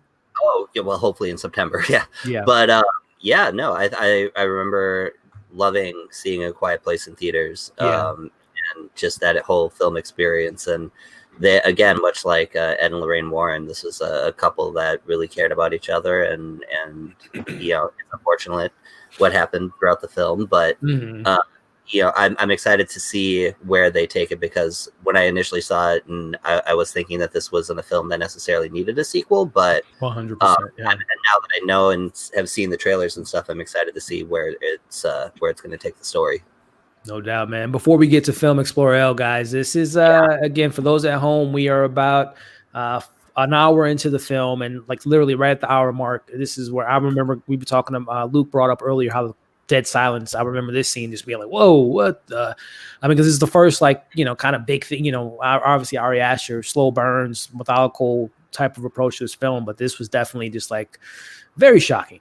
So definitely want to get you guys' thoughts on where you guys were at mentally speaking when you've seen this for the first time at theaters. Like, I mean, I think we all expected them to jump. I don't think they were gonna do a Lion King moment and put hold a bear up to the cult there, but definitely didn't expect things to end well for this couple. But man, yeah, this is. I was expecting that they were going to jump. I wasn't this. Oh, I wasn't expecting. Like, again, and this goes to the fact that everything is in broad daylight, and they're not hiding anything. Right. Did she jump? Did she? No, she's fine. Someone's shouting outside. Nice. She's fine. Normal 4 a.m. stuff. People shouting outside. I didn't even realize it. I don't know if you guys have. Oh my god, that's nice. That definitely reminds me of. It was her name Charlie from Hereditary. The aftermath of getting their head bashed into a pole. But that kid right there with the other couple, he was on Apple TV's C. I don't know if you guys watched Jason Momoa's C, but he was Baba Voss's son in that show, which was a really interesting show. So now, I mean, this got to complete the, can't punk out now. Your wife jumped. Now you got to jump. How do we all feel about how he takes it? Because I think she had the right idea, just, kind of belly flopping, but, just hike it down on the rock like this. I don't know if he set himself up for success. Yeah, if we were judging by Olympic standards for diving in a pool, this is not the Perfect most 10. finesse. Yeah, perfect 10. Yeah, just straight. No splash. No splash. Yeah, No splash. no splash. Yeah, Oh, not smart, man. Yeah, I that missed. yeah. Oh my! Come Yeah. on, come on. Well, I mean, if it wasn't for the fact that he dove extremely stupidly onto the rock, we wouldn't have the finishing mallet coming up To be here. honest, I find this quite funny. Yeah, It's this like is these people walking up with a giant hammer. yeah, It's man. This is hammer time. This is Mortal Kombat at its finest. Fatality. Finish him. This is the world's worst game of whack-a-mole here. Yeah, no doubt. know. Man. I talked a little bit about the A24 auctions Mhm. last time, and they did a big A24 auction on Midsommar stuff, and the mallet here went for $10,000. $10,000. Wow. $10,000. Yeah. Jeez. I don't know. Wow. I don't know what it's gonna be at somebody's house, but you know, $10,000 to charity. It's money Not well like a spent. pancake. There you go. Yeah, make some pancakes. Definitely. I mean, yeah, this is just their reactions right now. I don't know if I'm still there, guys. I don't know if I'm watching this right now. I think I'm on the next flight to wherever, anywhere but this place. Their reaction is how this couple, like, we're getting out of here. Like, I don't know what ain't nothing to see here. Like, this is next level stuff here. And something I didn't really notice on the first couple watches of this is the entire time, like after she was initially shocked, like she was just frozen, like the entire time. Like, okay, She's there now, just standing there. She's just standing, yeah, like Luke said, she's just standing in the back, kind of just like the reaction is not normal. It's like she's meant to be Getting there. lost. Mm-hmm. Jeez, that is crazy. Joy? Impossible. Alrighty. So yeah, we can all agree. I'm sorry, I didn't get a Film Explorer. I don't think I got yours, man. Or for Emily Blunt and John Krasinski's characters for No, don't worry about it, Elliot. Appreciate you. But we were watching like the turning point of the film. This is where the film gets its begin to form its climate. So it's all right. Don't worry about it. Talking about John Krasinski and Emily Blunt, their chemistry in the films feels so natural because like they're a real couple in real life. So it's just amazing seeing them play such a career-defining role in this film. Because for me, that theater experience, that silence in the theater, it's something like defined the genre. Couldn't have said it better myself, man. You guys all made some great points, but to Film Explorer's last point, we were talking about theatrical experiences, man. That is one of the ones I'll always remember. It was one of the few times at the theater where everyone in the audience, it was a pretty much of a packed house when I saw it. It was opening night, and everyone was pretty respectful of not, being too loud or, jumping out of their seats, being on their phones. Everyone was just like super engaged in the film, which is something you don't get nowadays. So definitely a film I'll always remember in that regards. And hopefully the second one does the same thing. Yeah, here's that Florence Pugh cry. All righty. So I'm gonna be right back, and I have to charge my laptop. Go ahead, man. Take your time. Take your time. So here, while he's doing that, we'll bring up some more of the chat room here. Mid-level media. So far, my feelings remain the same, but I fully acknowledge that in 5 to 10 years, I could change my mind again. Absolutely love it. The one things I love about film is I mean, that's the beauty of films for sure, man. You can, be in a certain mindset one day and change it the next day or a year or 2 years. So I definitely understand that for sure. And I think we can all agree that's the beauty of film. It depends on what part of your life you're at, appreciating things and things of that nature. But he also brings up, he loves Mother as well as Sean does. Did you like Mother, Luke? Yet to see it. Okay, I think I've it's heard mostly good things. I think it's still on streaming on Hulu, if I'm not mistaken. I kept saying show a movie, just allow everyone to watch it together. Yeah, as far as watching those go, we can't show the movie on YouTube because we'll get the stream will get taken down for copyright reasons. But I know Amazon, I might have to look into it. I know Amazon's doing like watch along. They have like a program now where you can watch it and show the screen. I don't know if you can stream it, but I think you could just like watch along with people. But yeah, we can't show the film, unfortunately, because we would get this stream would be pulled down for copyright reasons. But hopefully you have a copy and you're watching it with us at home, which to that point, for all those that are at home, so you can kind of know where we are in the film. Again, we are at a pivotal part where we saw a pretty interesting scene take place, but we are an hour and 8 minutes and 30 seconds into the film. We're seeing Christian and his buddy kind of fight about the unethicalness of the situation and the paper they're writing. What did you guys think about this relationship and this subplot? I know you brought it up earlier. I think it was Luke regarding Christian and him putting himself before others. But what did you guys think about this thesis paper and who wrote the paper, didn't write the paper, all this kind of subplot? I think this is just there to create a little more conflict between the main characters, learn more about them, what they're doing, that they're in college, they're doing their thesis statements. Yeah. It's just more background for the character. No doubt. Do you agree with that, Sean? Oh, definitely. This is a good way to add more layers in how Christian's not a good guy. Yeah. Which makes the ending we'll get there for sure. I'm sorry, Luke, you were going to say something else too about this kind of that character development. Yeah, I'm guessing that's what in the director's cut is just more conversations between them. Yeah, definitely. I can definitely agree to see that happening. Definitely. I don't know if you can tell, but it's gotten significantly lighter. I know. I'm going to say either you turned up the brightness on your computer or the TV, or it's getting lighter. The sun's coming up. It's getting darker for you. It's getting it's 8:20 on my end. Michael Movies Reviews horror has definitely elevated from generic slashers, and I hope in a few years a horror film will win a Best Picture. Yeah, that would be interesting, guys. I don't know, man. That film would have to be, that would have to be a very unique film, box office wise, critically acclaimed, just to Best Picture. That would be interesting. I guess to that point that Michael brings up, starting with Luke, is there a film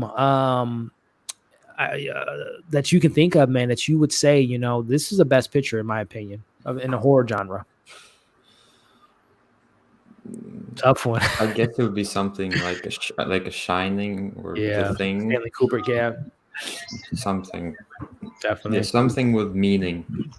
Definitely. Like a Midsommar, even. Like, in a different year, maybe. Yeah. And we were asking Film Explorer, can you hear us okay, man? Okay. Yes, I can. Can you hear me? Yeah, we can hear you. Yeah, all good, man. We were just asking, Michael Movie Reviews brought up a question regarding like maybe, in a couple of years we'll see a Best Picture winner for a horror film. Is there a horror film you can think of that you think would be worthy of winning a Best Picture that you've seen? Basically, nothing comes to my mind. I was in the rush right now. I have to get back in the mood. But when you ask me about classic horror films that I don't know, but The Shining maybe comes to mind. It is such a classic movie right now that I think definitely should have won an Academy Award back then. No doubt. Yeah, same question, Sean. Do you think The Shining, or is any other ones maybe that you could think of? I know some people consider Jaws a horror film. I don't know if that's a Best Picture nominee from back in the 70s, Halloween. I think that Get Out, had the best opportunity a couple years ago, but for a horror film to even get a sniff, I think of a Best Picture nomination or even a win, it would have to be some sort of like genre blurring where it's a drama with horror elements, something like like Silence of the Lambs, for example. It won Best Picture like 30 years ago, but that was definitely a dramatic crime horror like mashup. So I think it has to have something with a message. But it can't, I don't know if a straight horror will ever be elevated to the extent of Academy Award winning for Best Picture. One can dream. One can only dream. And I thought that was Luke again. No, hey, Dr. Sleep is a fantastic. He said, "No way it's better." But hey, I'm not too far off Luke. Again, I've only seen it once, but I was very interested. I was very impressed by Mike Flanagan's Dr. Sleep, and so excited to see what he does next because I'm a big fan of Mike Flanagan, and especially after seeing the Haunting on Hill House, one of my favorite pieces of horror ever. That's a nice sight. Nice In the little film. stuff. It's okay. I never One watched of the Life. things I really believe, like Doctor Sleep, Mhm. still have to prove to me. The only reason I picked The Shining over Doctor Sleep is because The Shining is already has like 4 years of advantage over Doctor Sleep. Yeah. So I'll have to wait to see if Doctor Sleep becomes a classic film in the Mhm. future. Definitely. Well said, man. Definitely agree with you there. So I had a couple more people on our list here for best and worst couples that I'm pulling up now. So far, I think we all can agree with the picks of we've had for best and worst. But interesting to know what you guys think of this couple here. You got Wilson Duke and Lupita Nyong'o from Us. I believe it was Abe and Lupita's character slipped my mind. But Luke, man, what do you think about Us, and what do you think about this family here, this couple here?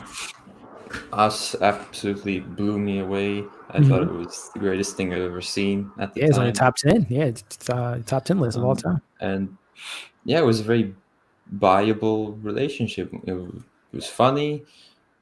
Jordan Peele coming from comedy, of course, he knows how to do comedy, and yeah, it felt real. And then, of course, the ending, it is what it is. But yeah. No, 100%, man. They're a great couple. Yeah, same with you, Sean, man. What do you think about Gabe and Lupita's character from Us, the Wilson family? Again, a really great family dynamic, and a family and a husband and wife that really care about each other.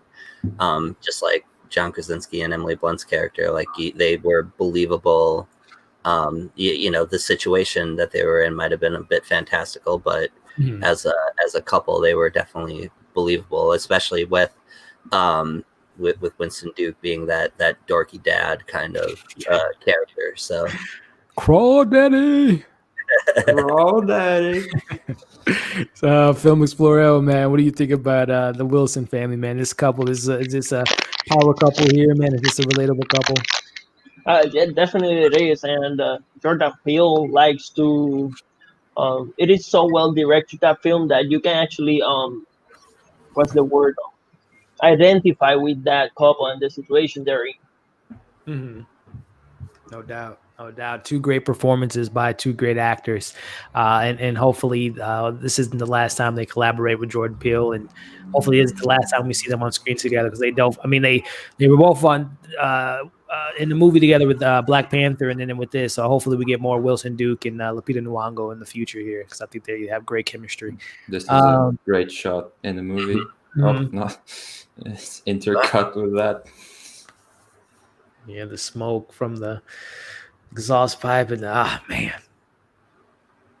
like this is the stuff. Like I said, rewatching this for the first time since last year. This is like the stuff I forget. Crazy imagery. Like, who's shouting outside? God damn, they're loud today. No worries, man. Celebrating 4th of July early. At 4:30 in the morning, apparently. Yeah, man, it gets wild out there. But the next couple here, Don't worry about it. I've been switching around the room like crazy, trying to find a good spot. Oh, no worries, no worries. Kind of in the same vein, same director, but his first film. I'm sure you guys know who I'm talking about here. We got Rose and Chris from Get Out. This might fall into the worst category, considering what Rose did to Chris. But Luke, man, what do you think about Allison Williams and Daniel Kaluuya and Get Out, man, as far as a couple in horror films? Again, Jordan Peele set it up to be a very believable relationship. And the first time I saw Get Out, I was like, my mind was blown. Like, as soon as it finished, I'm like texting my friends, like, yo, watch Get Out. It's really good. Jordan Peele knows how to make believable couples, I guess. Right. Right. Mhm. Definitely, man. Now it's Sean, same. Yeah. What do you think about Rose and Chris, man, as far as good couple or bad couple? It starts out as a good couple because you don't know where the film is going, Yeah. and again, Yeah. like that, you set them up as a believable couple, which Mhm. as the movie evolves, you see where the turn comes, and then it goes from a good couple to a bad couple. But yeah, it was just set up, a really great where you don't necessarily see where the turn comes from. Yeah, man. Same Film Explorer L, man. When Chris' character's like, keys, get the keys, Rose, get the keys. What do you think about this couple here, man? No, definitely, and she does a solid performance. Basically, at the end of the movie, with that cold expression in her face, it's Yeah, man. just astonishing. That was super creepy when I saw the movie. She Mhm. was pale, no facial expression at all. It was crazy. Yeah, I mean, there's something off. No offense to anyone in the chat or even on the panel. If you guys eat your cereal and have your cereal and milk separately apart, there's something a little, something a little weird there. But hey, to each his own, right? But yeah, I definitely agree with everything you guys said about this couple here. So on to the next couple here. This is a fairly new couple within the last year or so. They got married and you thought they were going to have a happy ever after ending. But what do you guys think about the new married couple from Ready or Not from last year? The kind of the surprise hit with Samara Weaving. I'm looking up their characters' names here. Grace and I think her husband's name was Alex, if I'm not mistaken. But Luke, man, big fan of Ready or Not. And what do you think about this couple? I thought it was pretty decent, but Mhm. I knew from the beginning this is not gonna end well for them as a married couple. Right. Trailers definitely gave that away. Same with you, Sean, man. What do you think about Ready or Not as a film and this couple here in regards to marrying into the family in the worst way possible? Oh yeah, I actually loved it, and it was one of those surprising films of last year that I Mhm. thought I was gonna like it, but I ended up really loving it. But much like the couple from Get Out, I think it was a little bit more telegraphed in Ready or Not. But Yeah. you see them as a believable couple, and it ends up taking a turn. But she ends up getting hers at the end, and yeah, why are you pissing on the ancestral log, It's man? where the subtitles really come into play. Right? Hey, and before we go to Film Explorer, man, this is definitely, I mean, from Hereditary, it is. There's more comedy. There's no doubt there's more comedy. I mean, Will Palmer, from his kind of, what's the film he was in with Jennifer Aniston, the road We're trip the film. Millers. We're the Millers, yeah. I mean, he definitely adds comedic relief to this film, no doubt. Which is, like I said, definitely a change of pace from Hereditary to this. But yeah, Film Explorer, man. Thoughts on Ready or Not and Samara Weaving and her husband? No, definitely. Like Sean said, I actually found the movie quite surprisingly good. I Mhm. didn't expect it because with so many blockbusters like Truth or Dare or even Fantasy Island, those were like super bad movies. But like I actually enjoyed Ready or Not, and them as a couple. Seeing her performance, especially for me, she was the heart of the film. So Yeah. what? Definitely, guys. And before we go on to the next couples, I got a couple more. Just want to see what they're saying in the chat.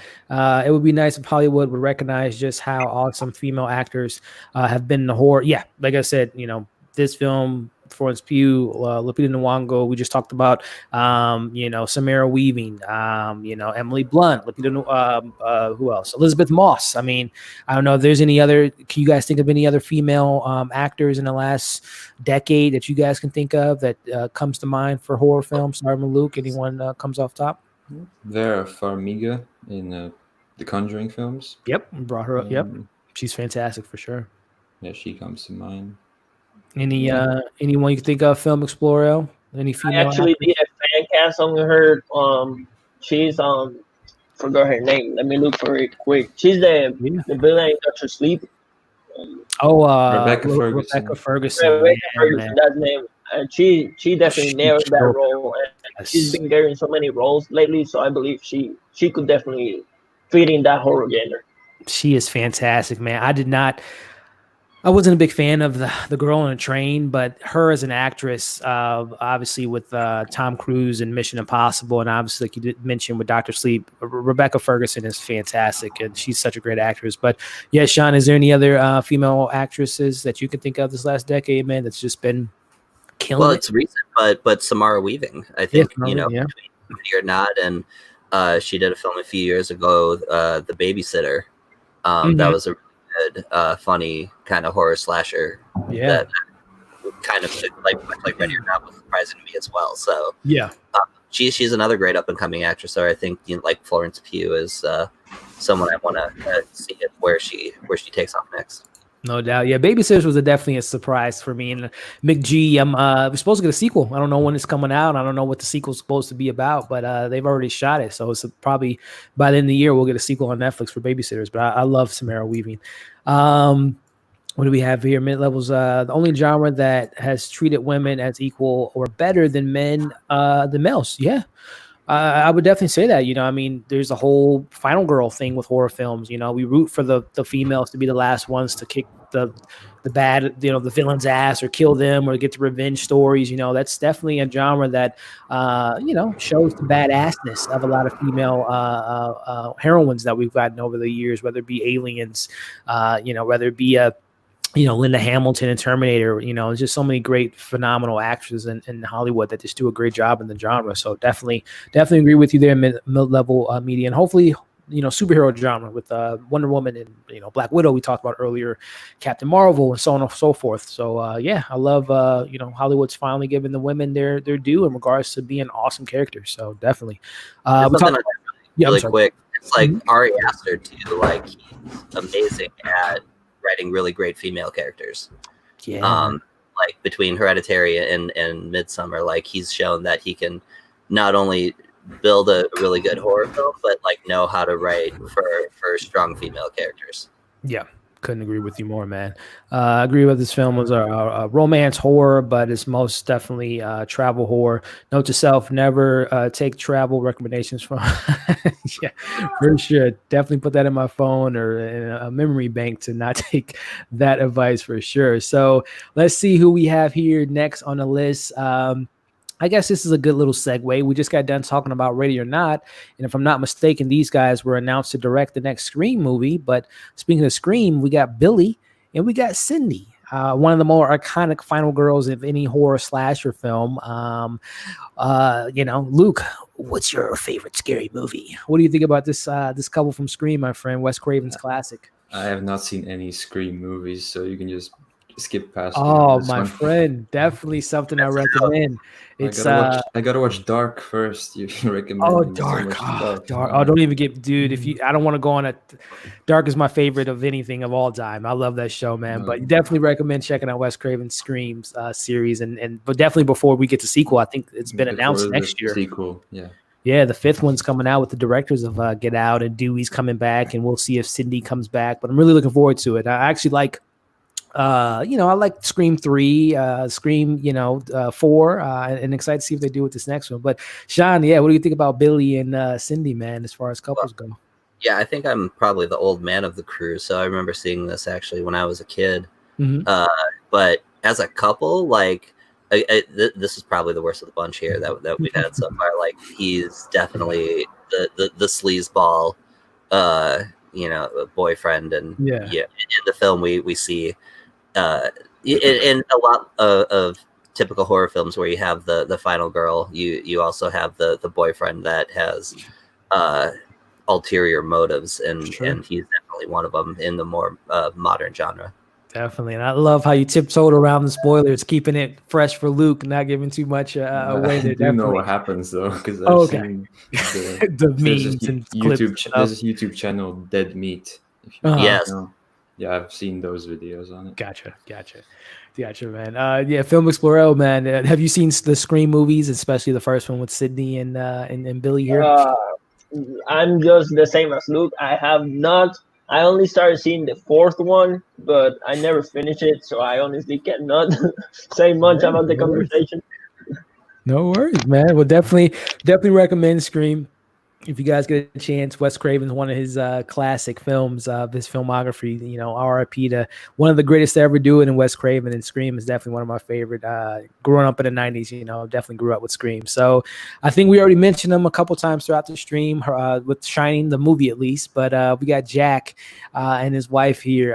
Definitely, I think we can all agree might not be the best couple, but just want to get you guys' thoughts on the Shining couple here, starting with Luke. Oh, this is the worst one so far. Yeah. I'm just gonna bash your brains in. I haven't seen it in a while. Yeah, definitely. I love that impression. That was pretty spot on, man. But yeah, like I said, Sean, we talked about The Shining when we were talking about Hereditary. But yeah, what do you think about Danny and Wendy, man? Or I'm sorry, Jack and Wendy. Yeah, not much to say. I mean, bad dad, bad husband. You know, there's not much more to say about it. He's definitely one of those poorly, well written, but Yeah, self-indulgent and only thinks of himself, and not somebody I would want as a significant other. Definitely, man. Jack, yeah, not a good husband for sure. Film Explorer, man. What do you think about Wendy and Danny here, man? No, Jack? definitely. Just as Sean said, it's toxic thing. I don't find any word how to express it. That's my thought on it. For sure. No, for sure, man. Well, thank you guys for indulging me in that best couple, worst couple there. Definitely want to kind of catch up to the chat here. Let me pull up the little timer for everyone knows that's at home or watching this on replay. We are about an hour and a half into the film. We got the crew here having a little lunch here. You've got the special lemonade. Yeah, got the special lemonade. Got How do they something not notice that his is different? Yeah. It annoys me. Yeah. Very, very interesting moment here. And weren't they what they're eating might not be something I would ever eat, but yeah. Well, Christians is gonna have some not so pleasant things in it. Yeah. I'd give it a try. Maybe not Christians, but yeah, I don't need the added special ingredients. Definitely. And as we see, like I said, about an hour and a half into the film, the relationship is just continuously, we're seeing the cracks happen in this relationship and the lack of trust and faith in this couple here. It's just the hair. Just a hair, we've all been there, right? At a restaurant, especially if you've seen Ryan Reynolds' Waiting movie, Yeah, perfectly. All right, so Nancy says, "Wait, WTF? No, nosedive off the cliff." Yeah, I got to catch up to some of these comments here, but it's honking outside. no worries. I love them as a couple. WTF scene was more shocking than the girl power moment in Hereditary. Yeah, that was definitely shocking. I don't know if it's more shocking than that, but definitely up there for sure. Wait, no, the Gone Club to death, definitely. That scene definitely shocked me the first time. Everything about that scene, as like I said, catching up to the chat, that was the scene when the couple jumped off the cliff there. Question: Ever seen the first jump? Why the hell would they stay on the second one? They would have left. Yeah, again, I don't know what they were doing, just sitting there watching that go down. We got Connor in the chat. Florence Pugh cry, ha. Hey Connor, how we doing tonight, man? The Shining is just okay. Not a Kubrick fan. Dr. Sleep was amazing. Yeah, like I said, each to each his own. That's the beauty about film. Not everyone loves The Shining, but it's definitely a classic in my eyes. But definitely respect that opinion there. But yeah, guys, everything's starting to hit the fan now. She's asking for some sleeping pills, if I'm not mistaken. Can't get a good night's rest with the dream she's having. Everything's starting to come fall apart. Got the shoes on. Got the shoes, New Balances. Yeah. Now, again, this is another one of those beautiful things with Ari Aster films and kind of A24 as a whole, is that they love doing the slow burn and great storytelling. So yeah, no doubt. They had to build all these things, I'm assuming, because you won't find I would think Swedish so. architecture in Hungary. Yeah, you would think that if they were going to get nominated for anything besides cinematography, that set design would be something. If they had to build this entire set, and much like the set design and stuff with Hereditary, just like the shapes and how the buildings look and things like that is something that you don't normally see. Definitely. Couldn't agree more. Couldn't agree more. Yeah, I love what Ari Aster's, yeah, like I said, the set designs, doll houses, and all that stuff from Hereditary and transition into this. Very interested to see what kind of sets we get for his next film coming up next. So yeah, I don't know if I'm again. This is the classic horror, right? Where their characters are making just silly decisions.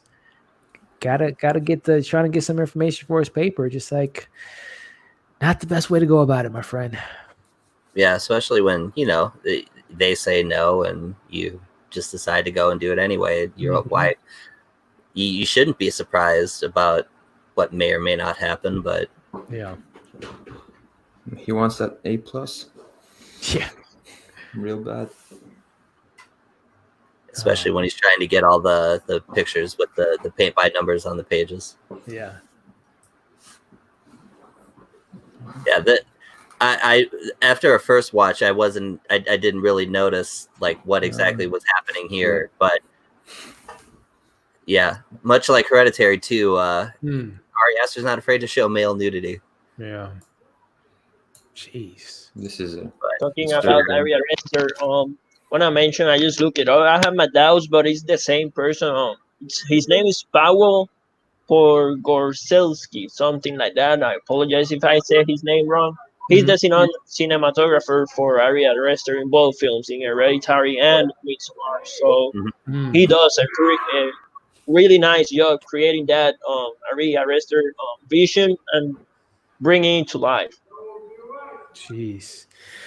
Yeah, no, you're totally right, man. I love this that dynamic duo that we're getting with Ari Aster and cinematographer. They definitely have that symbiotic relationship where they probably know each other's tendencies and what works for their film. So definitely love that dynamic and excited to see them continue to work together.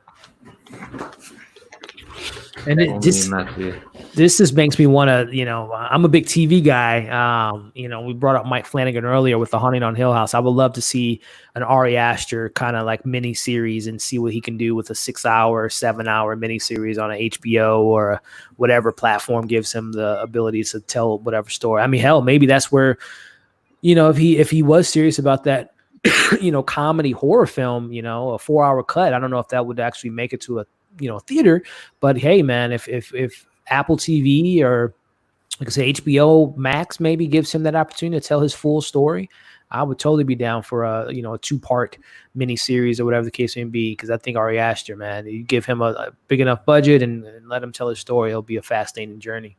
Well, it's a lot like Alex Garland this last year with Devs. Also, like you have a guy that has a really big vision, and the only way to really do it properly is with a short series like that. Yeah, no, that's fantastic. Yeah, it was one of my favorite series this year is what we got with Devs.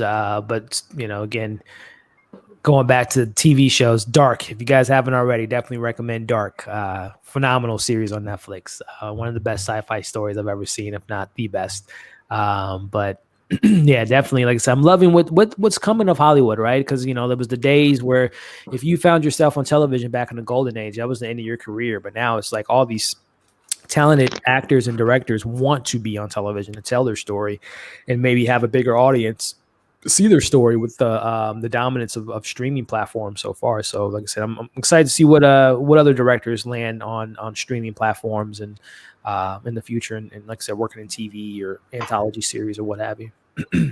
No, one name that pops up when you mention directors coming, it's Night Shyamalan with The Servant in Apple TV. I really believe he made a tremendous series with that one. Totally agree with you, man. That was another series I enjoyed from Apple TV last year. Like I said, I don't know if a lot of people, Apple TV isn't blowing up as much as you would think from an Apple product, but I've been pretty impressed with their series from either Servant, C, The Morning Show, most recently Defending Jacob, and I think they're doing a lot better than HBO Max, which hasn't had a lot of original so far, but. Yeah, I'm a big fan of Servant. I'm excited to see what they do with a season 2, and excited to see M. Night's next film, which I think was slated for next year, if I'm not mistaken, with a pretty interesting cast. That's another, kind of speaking of Ari Aster and his second film, speaking of M. Night, he was the crown king after The Sixth Sense. He was being called the, Steven Spielberg of his time, or, Kubrick, and who else they compared him? Hitchcock. So, Ari Aster, Yeah, yeah. Hard to believe, especially after watching The Last Airbender yesterday. Yeah, I know, man. His career took a bit of a dive, man. That was, with that film you just mentioned and After Earth, and he just kind of he admitted to it. It got to his head. All that fame and all that kind of got to him. Lady Under the Water, The Happening. I don't know. I don't know if you guys like those films. I wasn't a big fan of those. What was the other film? The Village. I don't know how you guys feel. The Village was fine. I like The Village and the Alien movie Signs. Those were like his before things kind of went downhill. But I think from now, The Visit, Split, and I like Glass. I know a lot of people didn't like Glass because it didn't live up to the previous two films. But I'm excited for M. Night's next film. Got the Dance of the May Queen coming up here. Yeah, man, it's like the Soul Train line going on. I know that Florence Pugh dressed up the same as for Halloween last year. Yeah, I saw that. Yeah, on her Instagram. Yeah, that's gotta love Florence Pugh, man. She definitely has acceptable to a lot of audiences. I love her as an actress and really cool Instagram. And the grass is growing. All right, so what do we got? A couple people here. The True Detective season 4. Have they announced? I don't think they have announced season 4. Was season 4 the last one with Mahershala Ali and everyone else? I didn't get a chance to see that. Did you guys see True Detective last season or the 4th season? No, I didn't. I haven't watched it yet. I kind of checked out of that series after season 2. That was really disappointing. Same I've heard okay things for the Mahershala Ali season. Yeah, but I don't think anything could touch how like groundbreaking that first season was. Oh yeah. Matthew McConaughey and Woody were fantastic, man. I found this channel because of Sir. Oh, that's awesome. Yeah, like I said, I cover Servant on this channel a lot, and I had a good time with that show, and I'm excited for it to come back hopefully later this year. I'm a fan of M. Night's first 3 films. Yeah, like I said, what was it? Sixth Sense. I gotta look up his filmography. I can't remember off the top. Was it Sixth Sense, Unbreakable, and there's another one I don't remember. Was it Signs? Was that the third one? Yeah, definitely 3 for 3. Out of the gate, back to back, was definitely a good way to open a career. And then from there, you have The Village, Lady in the Water, The Happening, The Last Airbender, After Earth, and then he came back in 2015 with The Visit, and then Split, and Glass, and now yes, his next 2 films that may or may not be connected. So, yeah, man, M. Night. And I forgot. Did you guys ever watch that TV show, Wayward Pines? I believe I watched like 2 episodes of it, and I thought, "What is this shit?" Was it on cable? Was it on cable, or I don't even know where that was. Was it on Fox or something? Yeah, I didn't get into it. Some people said it was kind of like almost like Twins Peak a little bit. I don't know if it have any comparisons, but I didn't get a chance to check that out. Alrighty. Just interesting seeing the contrast of what's going on outside compared to what's going on inside. Mm-hmm. And knowing what we know about what's going to be happening next. It's kind of, again, much like the entire movie is a slow build, this is kind of a slow build of seeing where things go. Mm-hmm. The movie is so slow, but it's 2.5 hours long, and it's been 1 hour and 40. It feels actually kind of quick. Yeah. It's a slow burn, but it doesn't feel like it. I don't know. It's weird, but in a good way. I agree. Like when I was in the theater, I did notice that it was almost 2.5 hours long. Right. Yeah. Same here. So invested in the story, and I guess for you guys, starting just to answer their question here, they said that Signs was their favorite out of the 3 of M. Night's film. But Luke, did you have out of those 3? If you've seen all 3, and if you had a particular favorite out of M. Night's first 3 films? Out of those, I've only seen Unbreakable. Gotcha. That was good. Gotcha. If you knew the spoiling of the Scream, I'm pretty sure you know the spoiling of Sixth Sense. A little bit. Gotcha. And definitely, I don't know if you know what happens with Signs, but definitely some two films I would recommend for sure from M. Night. What about you, Film Explorer L? Do you have a favorite out of those 3 from Mr. M. Night's first 3 films out of the gate? I've only seen 2. The only one I haven't seen is Signs. Okay. But between Unbreakable and Sixth Sense, I'll have to go with Unbreakable. Gotcha. because I don't know if it's the fact that Sixth Sense came out when I was a little kid, and maybe I guess the ending out of innocence, I guess, but it didn't surprise me as much as it did for other people. That's Yeah. why I go for Unbreakable. Gotcha. The great choice. Unbreakable is a great film, and definitely recommend Signs too. It's you got Mel Gibson and Joaquin Phoenix as two powerful actors. Sean, what about you, man? I'm sure you've seen all three, and if you have a favorite out of those three, Definitely. I've seen all three, and I think it'd probably go Sixth Sense, okay. just because of how that story built up and discover much, like a lot of these films now. It's like discovering the movie as you go along. And it'd be a little harder to go back now, especially with it being 20 years old and knowing Crazy, yeah. how the ending is. But when you see that film for the first time, you don't know how it ends. That's really something special. Yeah, that's interesting too. You bring up the ending and how films, definitely that first experience is something you'll always remember. But after rewatching, does the film still hold up? Is it just a film based on the ending, or is it actually a good film? Is a interesting thing about M. Night's, which I think he's kind of switching up a little bit. He's trying to be more well-rounded and making a good film versus just that shocking ending that we might expect from his films. So yeah, we're seeing Christian is being courted. The young lady left a little piece of herself in the food, and trying to get his attention. Accidentally tripped in the dance. I just find this thing really funny. Spirit hand. Spirit I know it's an fingers emote in GTA 5. And, it's just funny to me when a lot of people do it. Yeah, Ari Aster, man.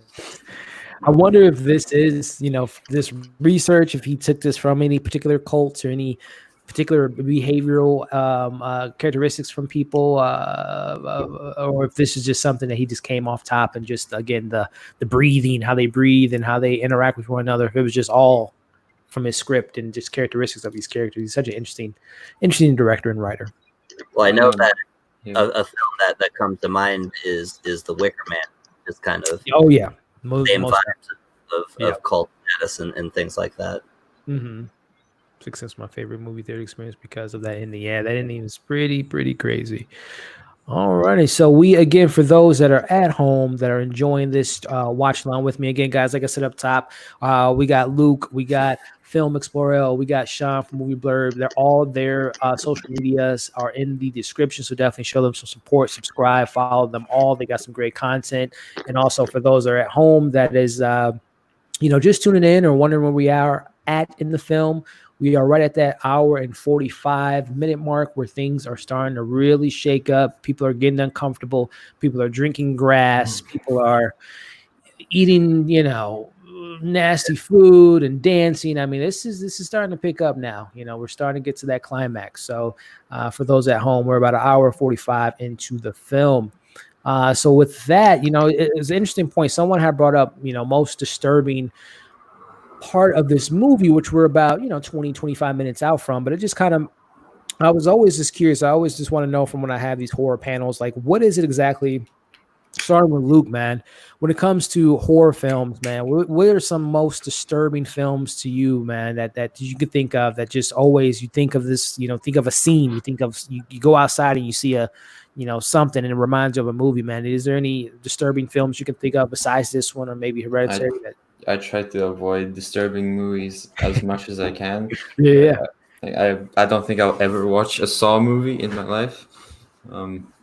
That torture porn, that's just not for me. Yeah. Mm-hmm. But one that comes to mind is someone requested I review it, so I did. The Neon Demon.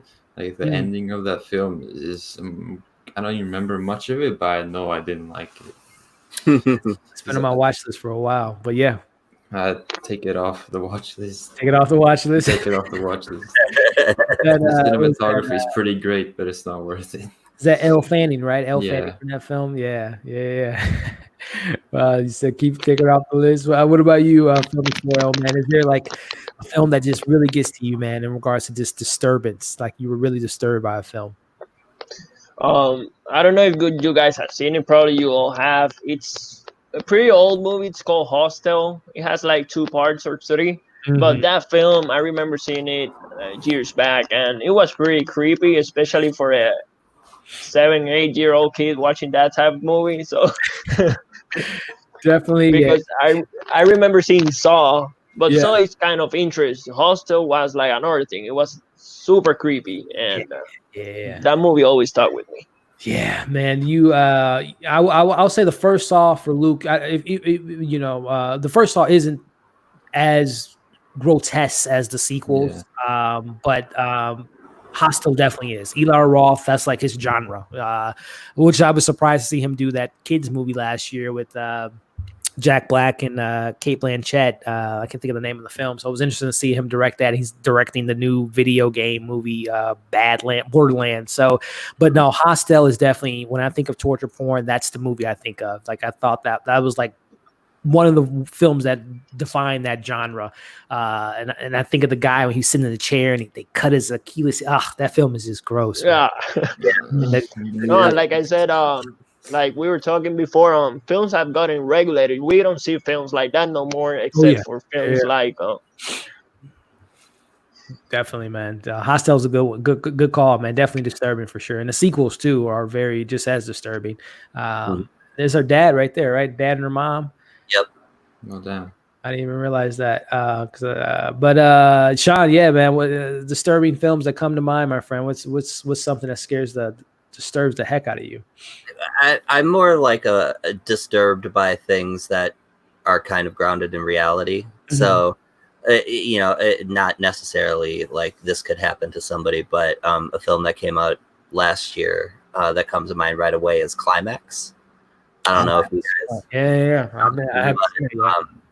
It's you see weird trippy drug stuff in this movie, but times it by 1,000 in Climax, and I saw it in theaters, and it was one of those ones where I couldn't take my eyes off the screen, but at the same time I didn't know if I should be looking at what was going on. On the left side of the screen, there's going to be the sister's face on the left. In the trees, right? Yeah, with the exhaust pipe. It's very quick. You see your eye. Yep, that's a great call, Luke. Yeah, definitely see that. I saw that on a post somewhere. Yeah, man, that's so many little Easter eggs, right? It's so great. But the flowers like open in and out on her headdress too. Yeah, always in the background. If you look, it's always like wavy. Yeah, like trees. Yeah. Great attention to detail. I love that. I love that stuff when directors do that, because you can always pick something out, right? When you revisit it, it's just like, oh, I didn't notice it. So it's a great call, guys. We see a little flower opening and closing.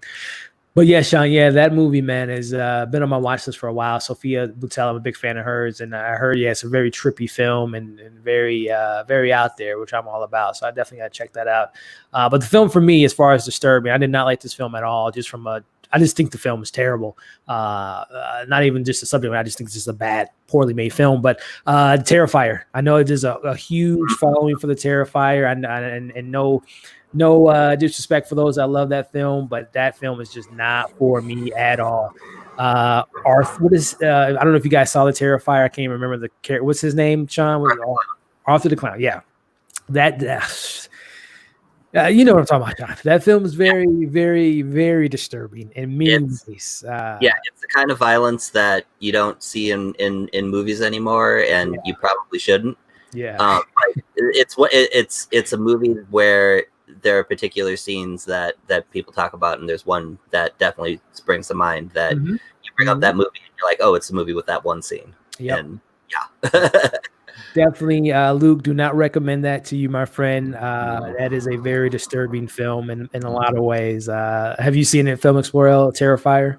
No, I haven't. Okay. Yeah, you're not missing much, my friend. Again, I know there's a lot of people that love that film, and that's awesome because what is she doing? That's really good fish, though. I eat it all the time. I don't remember that scene at all. I don't either, but pickled herring, it's delicious. For a herring. Herring is delicious.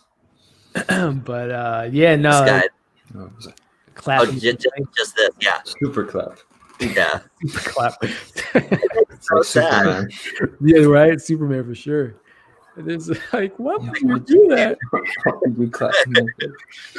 What's That's funny. called for drinking random stuff that people Yeah, just man. hand to you? He just can't be eating and drinking stuff. That looks good. I'm not gonna lie though, those drinks look pretty. Just lemonade looking, and the food. But yeah, Everything is wavy Yeah. after you drink it. for sure. For So, sure. All right, we got people saying in the chat here. Let me go back to the chat.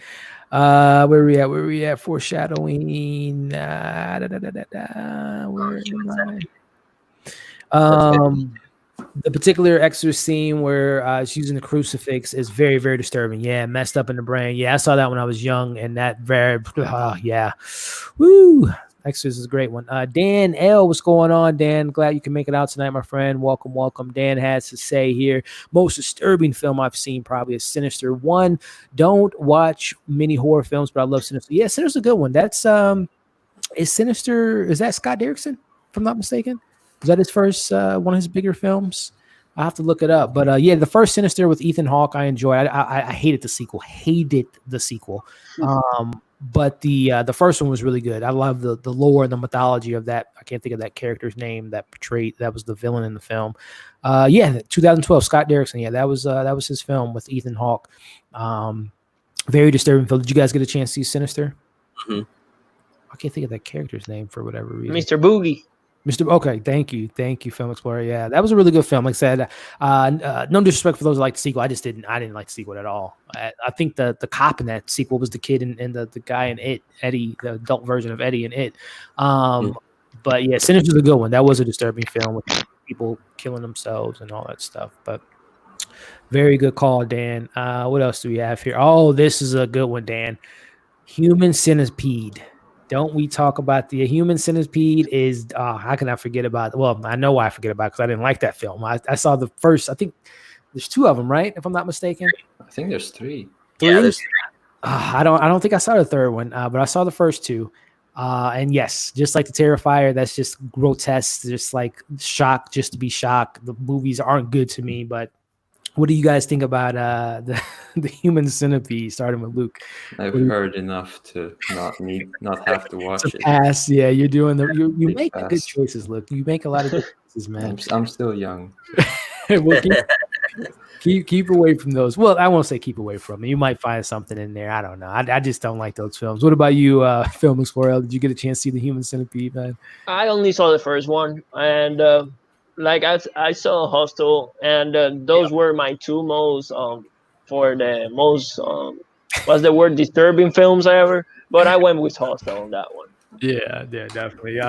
Sean, man, what do you got to say? Did you see all three? I didn't, because like I said, No, I only saw the first one, but I've heard about both the two sequels, and it seems like the first, if we're gonna go with like a comparison, like the first Human Centipede is like the first Saw, where it's kind of like still kind of gritty and kind of a film, yeah, whatever. But then Human Centipede 2 goes straight to like Saw 5. Yeah. Like there's no buffer in between, and I was I don't need to. Yeah, it's just subject myself to anything that goes on in those. Christian looks like he's having an exam and he really has to pee, but he doesn't want to get up. It's always funny too. People say he looks like Seth Rogen, which it kind of reminds me of Seth Rogen a little bit. I don't know if you guys saw Seth Rogen's new trailer to his new comedy. Oh, the thumbnail for it. And Pickle. Yeah, I'll watch it after this. I watched the trailer earlier. Yeah. An American Pickle. American Pickle. Yeah, it actually looks like a decent movie. Like when I heard about the premise, I was like, okay, this sounds kind of stupid. But after watching the trailer, it's like, yeah, that actually sounds like a good movie. I think it's HBO Max that's going to be having it in August. So, is it your traditional Seth Rogen comedy, or is it a little bit of drama? Or because I didn't. No, it looks more like something like 50-50. Oh, okay. Which I like. Where more like a good story. Yeah. A little bit of time travel, right, or something involved in it. Yeah. Are those maggots or what? I don't know, man. And then they put like some chicken in it or something. This is like making dinner. It's like come back in 2 weeks, you'll have dinner. these, like, I don't know if you guys see these YouTube videos or videos where like people overseas when they go fishing and they put like Mentos clips in the holes and they get like large fish. And I don't know if I go into rabbit holes on YouTube, so there's so many things you can get caught into. But it's like how people catch fish in like third world countries, and they put like pop and soda in holes, and they're able to get like these big 15-pound fishes. That's, I don't know, it's totally random. But yeah, that's what that reminded me of.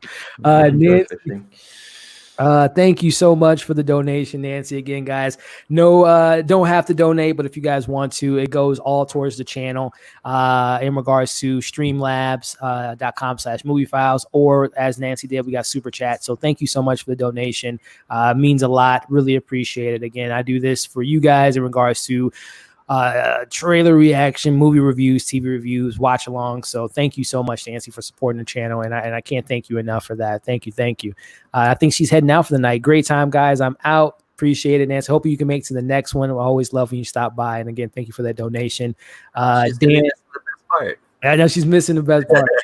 She is. But thank you for stopping by tonight. We got Dan says, yeah, it's Scott. Yeah, Scott Derrickson.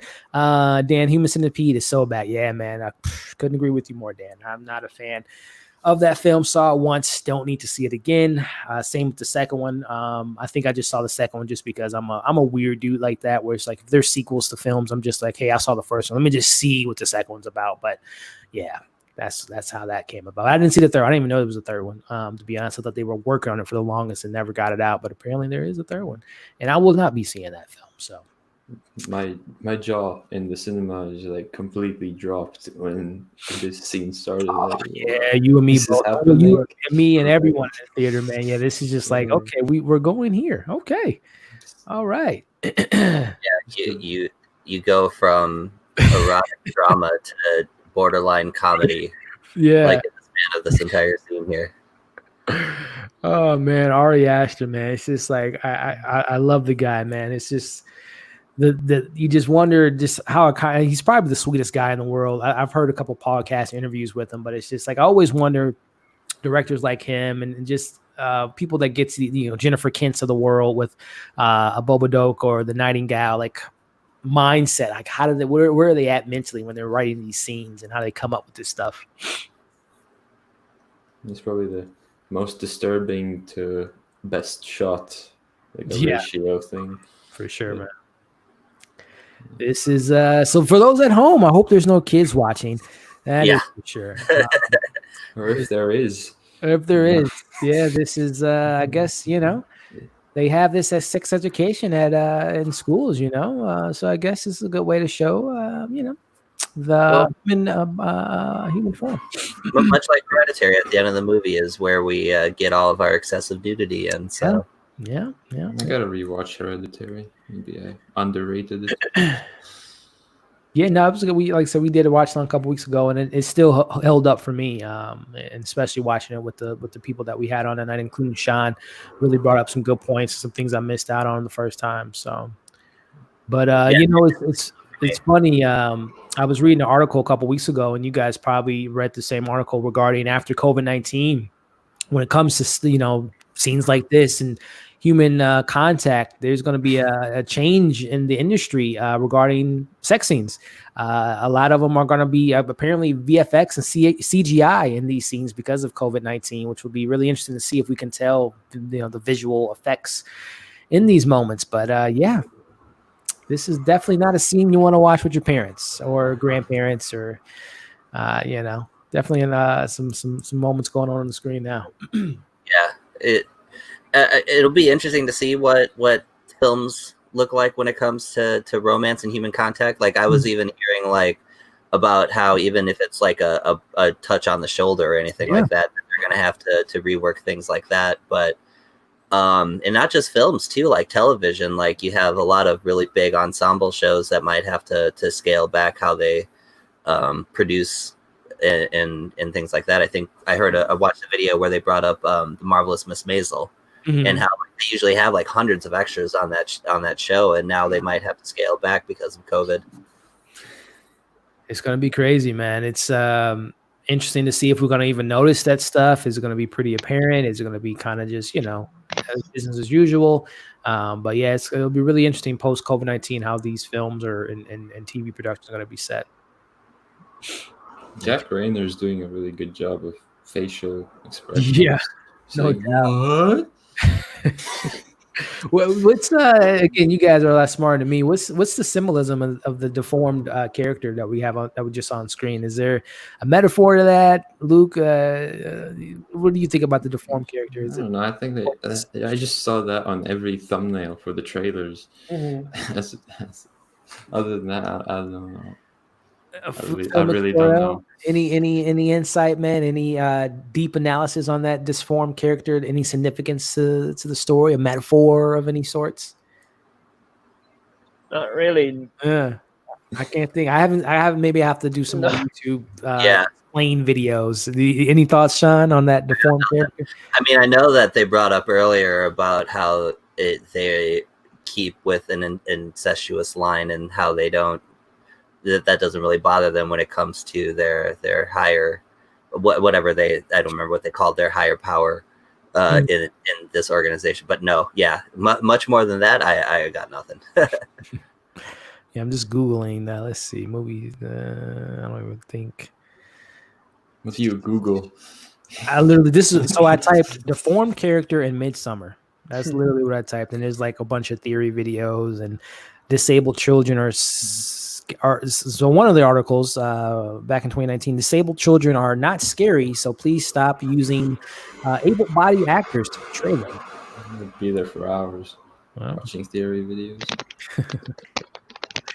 But yeah, guys, again, for all those at home, if you don't know, this is the 1 year officially 1 year ago to this day, this film came out in theaters. Yesterday. Yesterday, yes, you're right. Yesterday, for me. Yesterday for you, exactly. Yeah, yesterday because you are in the 4th. 4th of July. 4th of July. Happy 4th of July, Luke. But yeah, this movie came out a year ago, and it's celebrating the year anniversary, which is just crazy. And you know, guys, I know we've been kind of commentating throughout, but this film is, again, just the things you guys are pointing out from some of the attention to detail. And, of course, Laurence Pugh's performance is incredible. This is a really great film. Like I tried to pull up my list. I couldn't find where it landed for me. But, again, you know, Luke, I know this is high on your list, number 2, if I'm not mistaken, man. Again, I know we're commentating. We're not really dissecting it, doing a full analysis. But, you know, just from the stuff you've seen so far, man, is it still hold up for you? It's definitely holding up. Yeah, I'm gonna have to be raising the rating a little from a 9. I'm trying to find my list. 4.5. Yeah, I'm looking up my list now. I know I had it in the top 10. I want to say it was like 6. Number 6, gotcha. Yeah, this is probably the best scene of the movie. Maybe the most meaningful, metaphorical. And then, of course, the justice instead of her screaming and the other screaming that's going on right now. Mm-hmm.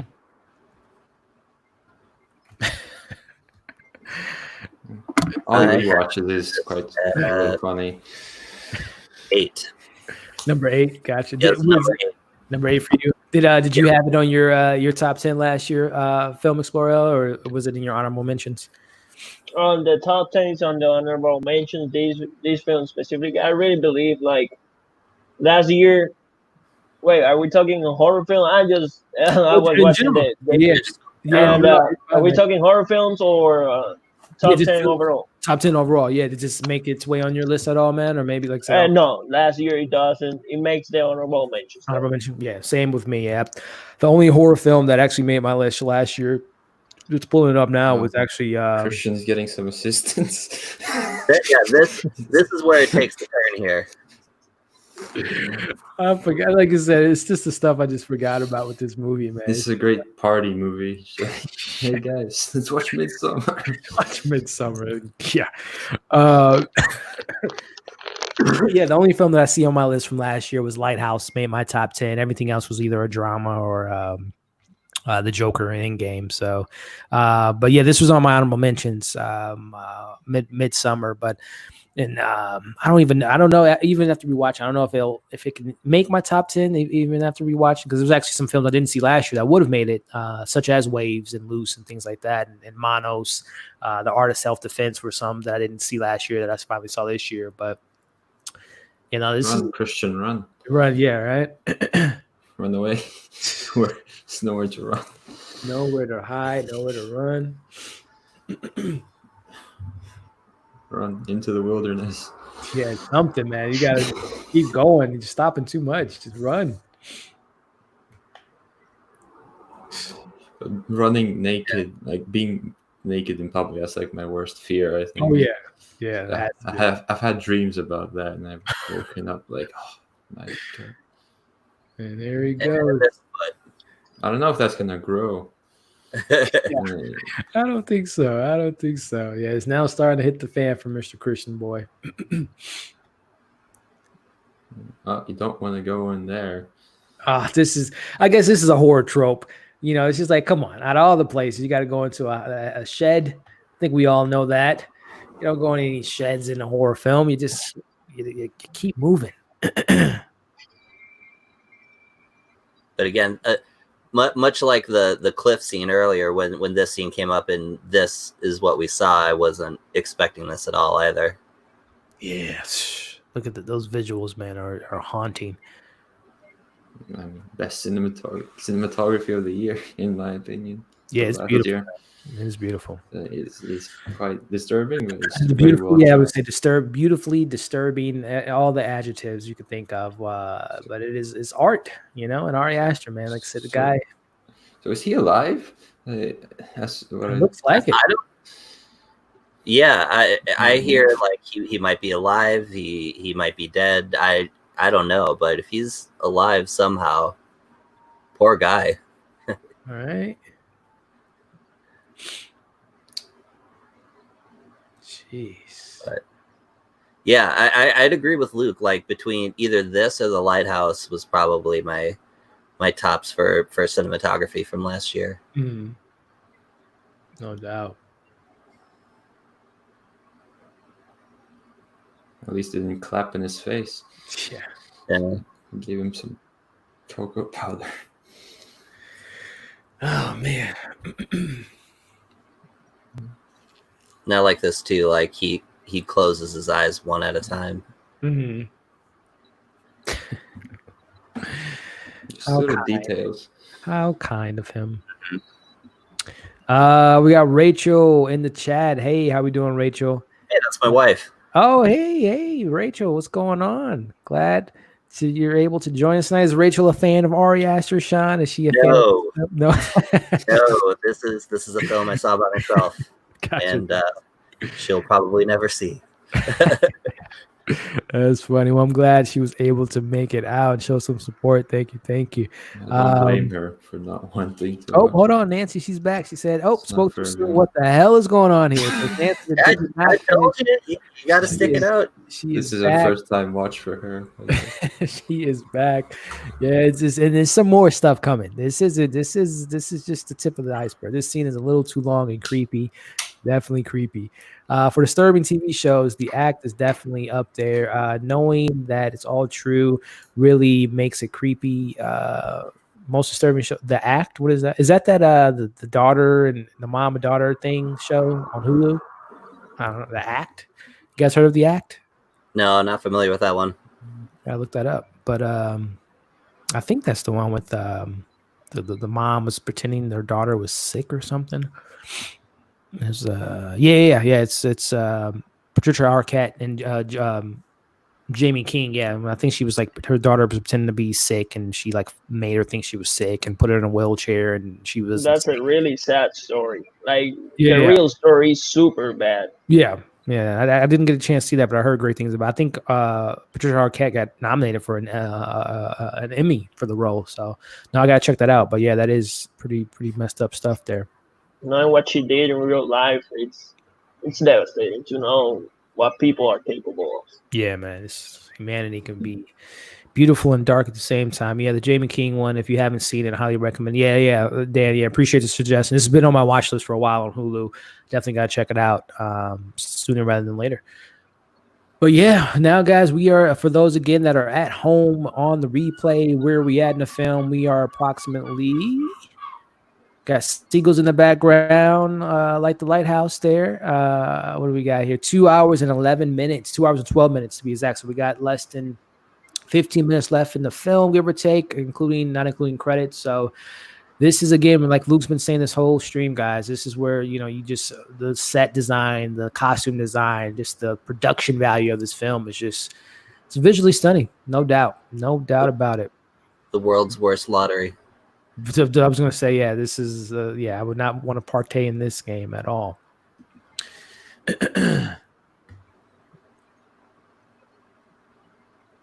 Tourbillon.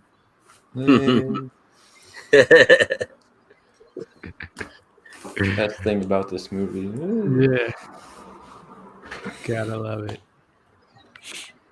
Let's look at those sets, man. That's just such a, we were talking about M. Night earlier with The Village. I mean, that's just a creepy, this beautiful looking set design, but man, I know that sun thing, that's a real thing that they have in Sweden. We have some in Latvia too. Yeah. So you have a decision to make: this perfectly fine, innocent person, or your jackass boyfriend.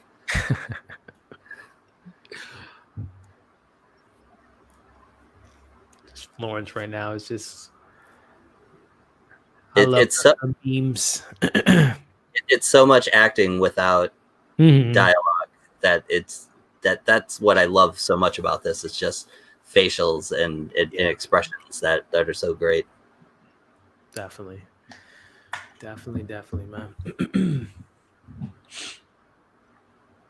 His eyebrows almost look shaved. It's like I want to feel sympathetic for him. I know, right? I was gonna say, he's been through a lot.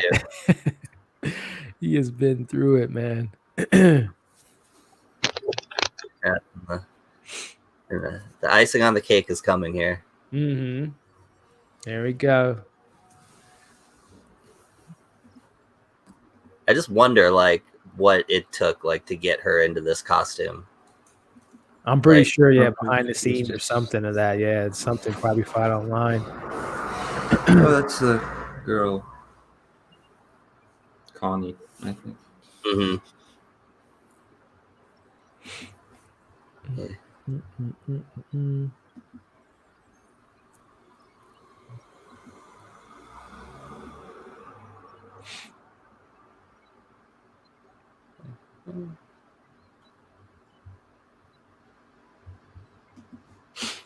The shack that we just been kind of ominous in the background the entire movie. The court jester. Yeah, skin the fool. Skin the fool. Jeez.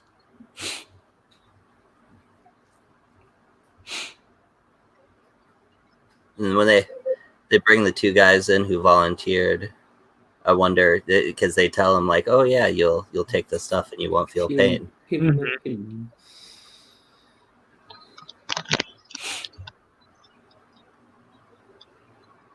This is just something else. Yeah. I'm not an arts person, but I would not get paid to design some creepy signs or something like that. Yeah, for sure, man. What's the name of the Jamie King film? Are we still talking? Oh, The Act. It was a TV show. It was what Dan was talking about. Yeah, it's a series called The Act on Hulu. Yep. Definitely gonna check that out eventually. Yeah, man. It's just like when Ari Aster is talking to his production team and drawing up all these designs and in these steals for the photo. It's just like, man, that's just stuff coming out of people's mouths, stuffed people. It's just dark, twisted mind, but a beautiful mind, nevertheless. Yeah, and with screenwriting, it's like you usually start with the end and work your way back to try and figure out how you're going to get there. Yeah, I'm just thinking to myself, okay, so he's going to go in the bear. So we got this bear, right? And yeah. Oh, it's the bear. There you go. The best character. Yeah.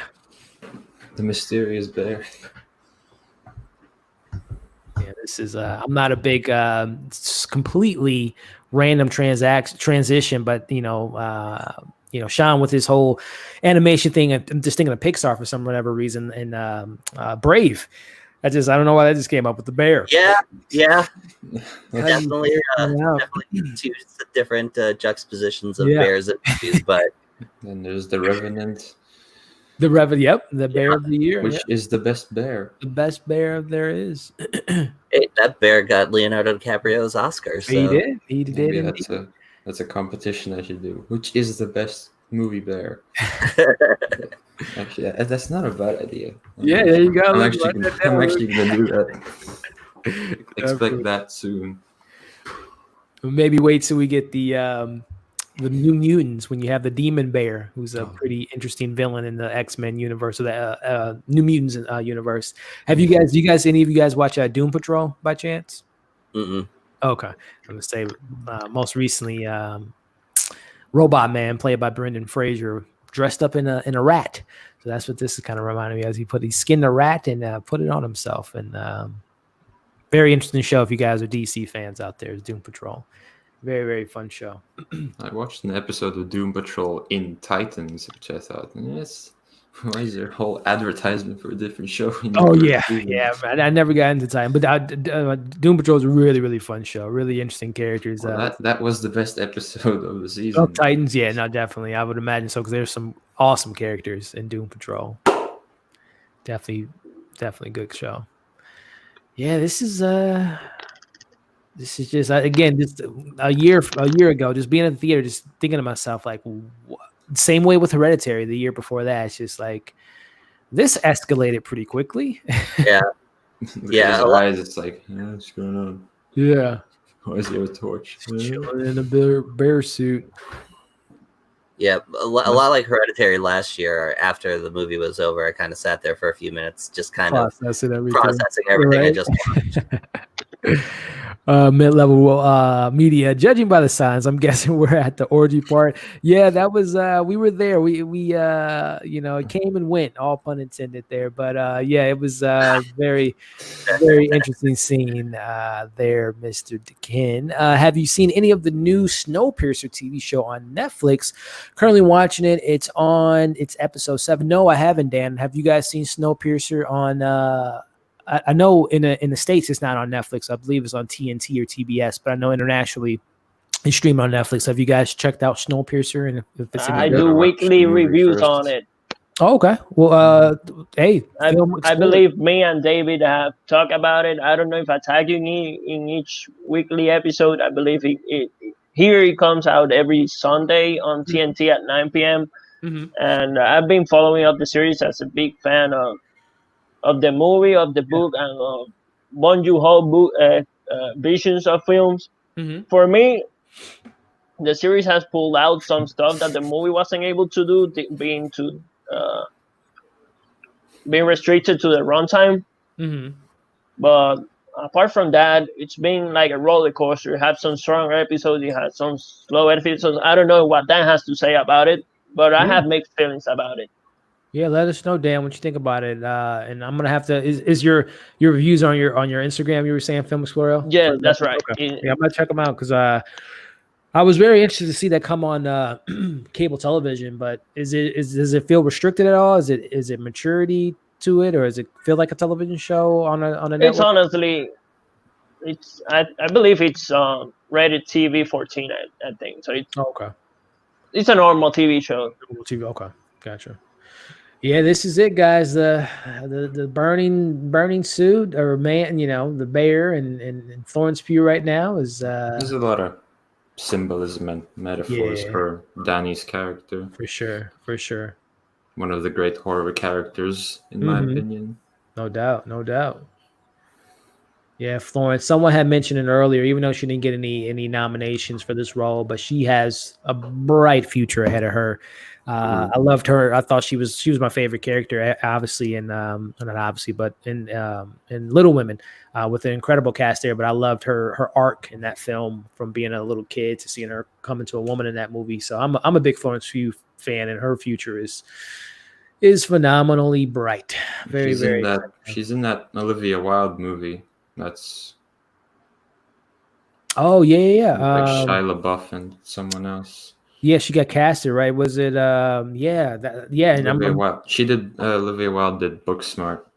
yeah. I'm excited to see her next because I love what she did with her directorial debut. Yeah, I'm excited to see what she does with this cast with her next film and see with yeah. I can't remember someone else too. Was it Dakota Here's Johnson the or somebody? best shot of the film. Mm-hmm. And also one of my favorite endings. Mm-hmm. Yeah. Yeah, this is great.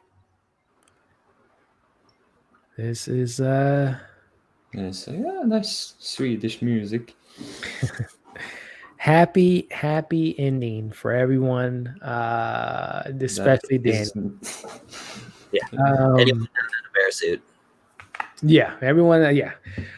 So there you have it, guys. We're gonna, starting with, Luke, man. Like I said, I know this is high on your top 10 list of all time, man. So tell us, after rewatching this tonight, and again, I know we weren't analyzing it as much as you might normally would if you were reviewing it, on your own, but does it still? I mean, we talked about it throughout, but what's your thoughts on this film, man? Just kind of take it away. It has just further solidified its spot at number 2. It's not going to beat The Lighthouse. I have like a special connection with that. But yeah, I really love this film. I'm going to have to up my rating a little bit from a 9.2 to a 0.4, 0.5 maybe. Yeah, I just love everything about it, especially the cinematography, and waiting impatiently for Ari Aster's next film, if it is that 4-hour comedy. One can only hope, man. One can only hope. Yeah, same with you, Sean. What's your thoughts on this film? A year later, reflecting off of it. I know this is like your 4th or 5th time seeing it, man. Where does it stand for you now, and kind of where do you see it maybe in the future if it's going to be one of those films we remember 10 years from now? I think it's still great. I mean, I probably wouldn't elevate it any higher than I have it, but it's still a top 10 film from last year, and one of those films where, much like Hereditary, I think it's going to have legs. I think, in this society of internet culture and how we like talk about films, this is one that's going to be one of those modern classics that we'll probably be talking about 5 to 10 years later. So it definitely holds up for me. And I'm excited to see what Ari Aster does next. Definitely, man. And Film Explorer, same with you, man. Seeing this, your 2nd or 3rd time, Ari Aster's directorial debut. The future look bright for this director, but just kind of your overall thoughts about this year anniversary from Midsommar. No, definitely. For me, it's an honorable mention from last year. I'm basing the film after the first hour. It's an excellent film. For me, it ran out a little slow at the beginning. That's why I would rate it in the middle. But overall, the cinematography, the direction of the film, even the set, it's an amazing aspect of the movie. So we have to take that into consideration. I appreciate the film we have. No doubt. And just my final thoughts. Yeah, man, this is like I said, I didn't make my top 10 last year. It was definitely in my honorable mentions. Just like when I think of just filmmaking, and I think of the craft and the what goes into making movies, and whether they're good or bad. It's just like you can't, no matter how you feel about the film, you can't ignore the skill, the craftsmanship of this film, from the directing of Ari Aster to the soundtrack or the score, the acting, the set designs. I mean, just as a package, it is just well made. It's just, we were picking things out that I didn't notice the first time, seeing people in the background, seeing little, the foreshadowing of the pictures. So it's a film that definitely, still holds for me from last year. Like I said, if I were to give it a score out of my 1 to 5 score, I'll still probably give it like a solid 4. It's just a really well done film. I'm a big Ari Aster fan. We talked about Jordan Peele. We talked a little bit about Jennifer Kent. Robert Eggers with The Lighthouse and The Witch, and Ari Aster's in that same category. It's just like we talked earlier about Scream and Stanley Kubrick and John Carpenter and Wes Craven, those were the icons of their time. But I think that those 4 or 5 directors I just mentioned, plus, you know, you throw in Lee Wanell or James Wan, they are really carrying the genre, definitely switching things up and for the better, you know, for the horror genre. And we talked about the Oscars, you know, they're gonna eventually get their due, you know, because they got some great filmmakers making some really great films. So A24, as we're seeing the logo on the screen now, you know, kudos to them for giving these content creators or these directors and these storytellers the platform to tell their story. So yeah, I'm excited to see what the deleted or the director's cut looks like, to see what he added into the mix and see if it enhances the story, just about the same or whatever the case may be. I'm excited to see what they do there. So yeah, that's the watch along, guys. Before we head out, just a couple more things in the chat. Let's see what we got here. It's a true story. Saw it on HBO. I think they're talking about the act still. Cry face until burning alive. Yep, definitely, Ken. I think some it was great, some was a bit off, but so far I'm loving it. Not too similar to the film. Oh, okay, he's talking about Snowpiercer. Okay, gotcha. Appreciate it, Danny. I don't have cable, so if it inevitably hits the U.S. Netflix, maybe I'll give it a shot and see what it's all about. My ratings just went up. Thanks for the watch along. Great chat around. Thank you for tuning in. Definitely appreciate you stopping by. Dan says Midsommar was number 12 on my top 10 of 2019. Awesome, man. Curious, Dan, if you're still in the chat, let me know what was your highest rated horror film of last year. Just kind of curious. But yeah, guys, again, Luke, I know this is your first time on, as well as Film Explorer and Sean, you've been on before, and look forward to having you on again in the future. But guys, I thank you for, especially Luke, man. So what's your sleeping schedule like, man? I gotta go to this outdoor water park in like 9 hours. Okay. And I gotta put an Interstellar review up. Oh man, Interstellar. That's my favorite C. Nolan film there, man. I love Interstellar. I can't thank you guys enough, man. You guys are awesome. Again, guys, all of these people's content, their channels, their Instagrams, or letterboxes are in the description below. Before we head out, too, just to kind of let you all know exactly what we got going here at Movie Files in the future for more watch-alongs. And I will, again, I'm definitely, this isn't going to be the last time you see these guys on this channel. We're going to definitely have them back on and do some more watch-alongs in the future. But let me pull up here just a little quick plug. And I'm going to have my guests also give you guys an update of what they have coming out in the next few weeks. But in regards to Movie Files, let me pull it up if it'll pull up for me. I'm just going to let you guys do your plug before we head out. Luke, tell the people, man, what they can expect from you next. I know you just mentioned Interstellar, but is there any events you have planned for your channel? Is there any things you got coming that we can expect to see on your channel here pretty soon, man? Yeah, I guess you can expect the best Moviebirb tournament pretty soon. Nice. But yeah, just more and more reviews. Got 2 more Christopher Nolan reviews, but then there's a 4-week gap between that and Tenet, so I'm gonna figure something out. But just more and more reviews every day, and yeah, reviews. And I'm working on a YouTube video, which is Mamma Mia versus Mamma Mia 2, comparing the two. But yeah, just keep an eye out. Definitely, man. No, thank you again, Luke, for taking the time, man, and watching this film with me. And I would love to have you on in the future, man, whether it be a horror or action. I know you're a big comic book fan, so we'll definitely get you back on, man, and talk some more movies with you. But Film Explorer, man, where can the people find you? What can we expect from you next? The stage is yours, my friend. Elliot, thank you so much for having on the panel. It was so nice working with you. You can find me on Instagram right now, film_explorer, with an L at the end. I have, for the next weekend, I have a couple special partnership reviews. I have a very special movie fan asked me to do a review for me. So, of course, that's coming also. This Monday, I have a trilogy movie review. I always do every other Monday. I review a trilogy as in whole. So that's basically it. Thank you, Elliot, again for having me. Sean and Luke, thank you so much for the time, for the movie. Appreciate it.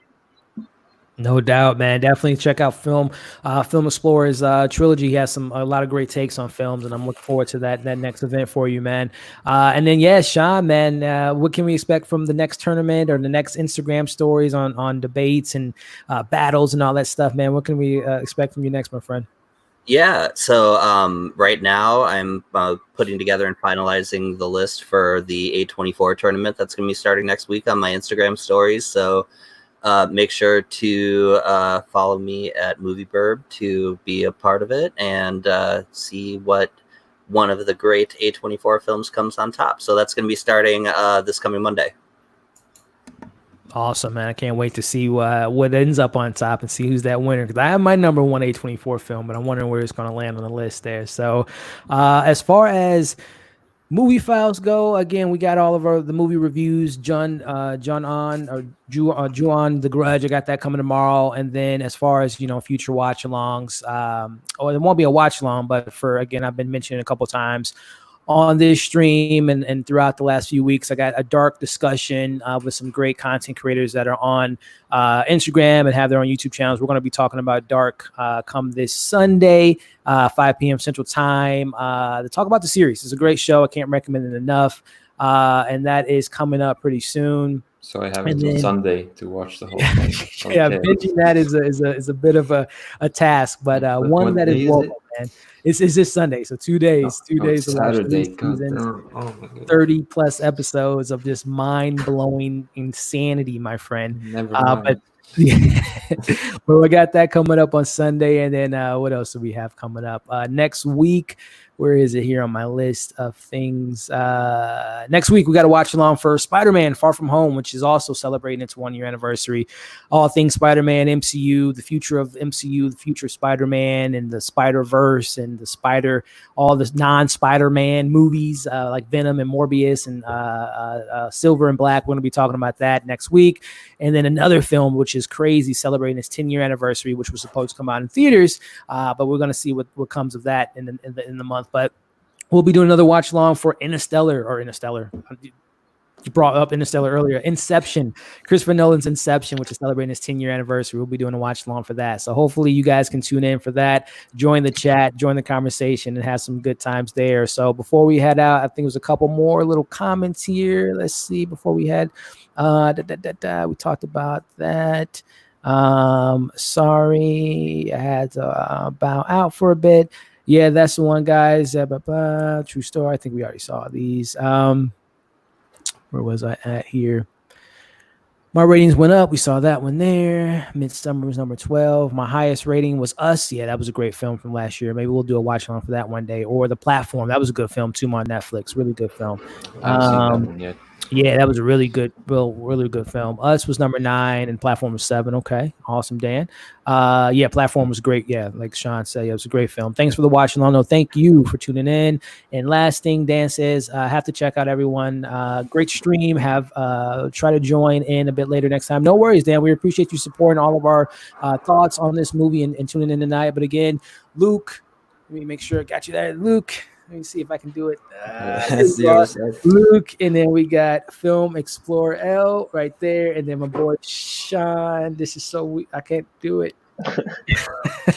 Sean from Moviebirb. Thank you guys for joining me tonight. Again, you guys will be on the channel sooner rather than later, do some more watch alongs and discussions. So thank you guys tonight. Again, like, share, subscribe to my channel. Like, share, subscribe, follow their channels. You guys be safe. Happy 4th of July, and we'll see you on Sunday for the dark series discussion. You guys take care. You too.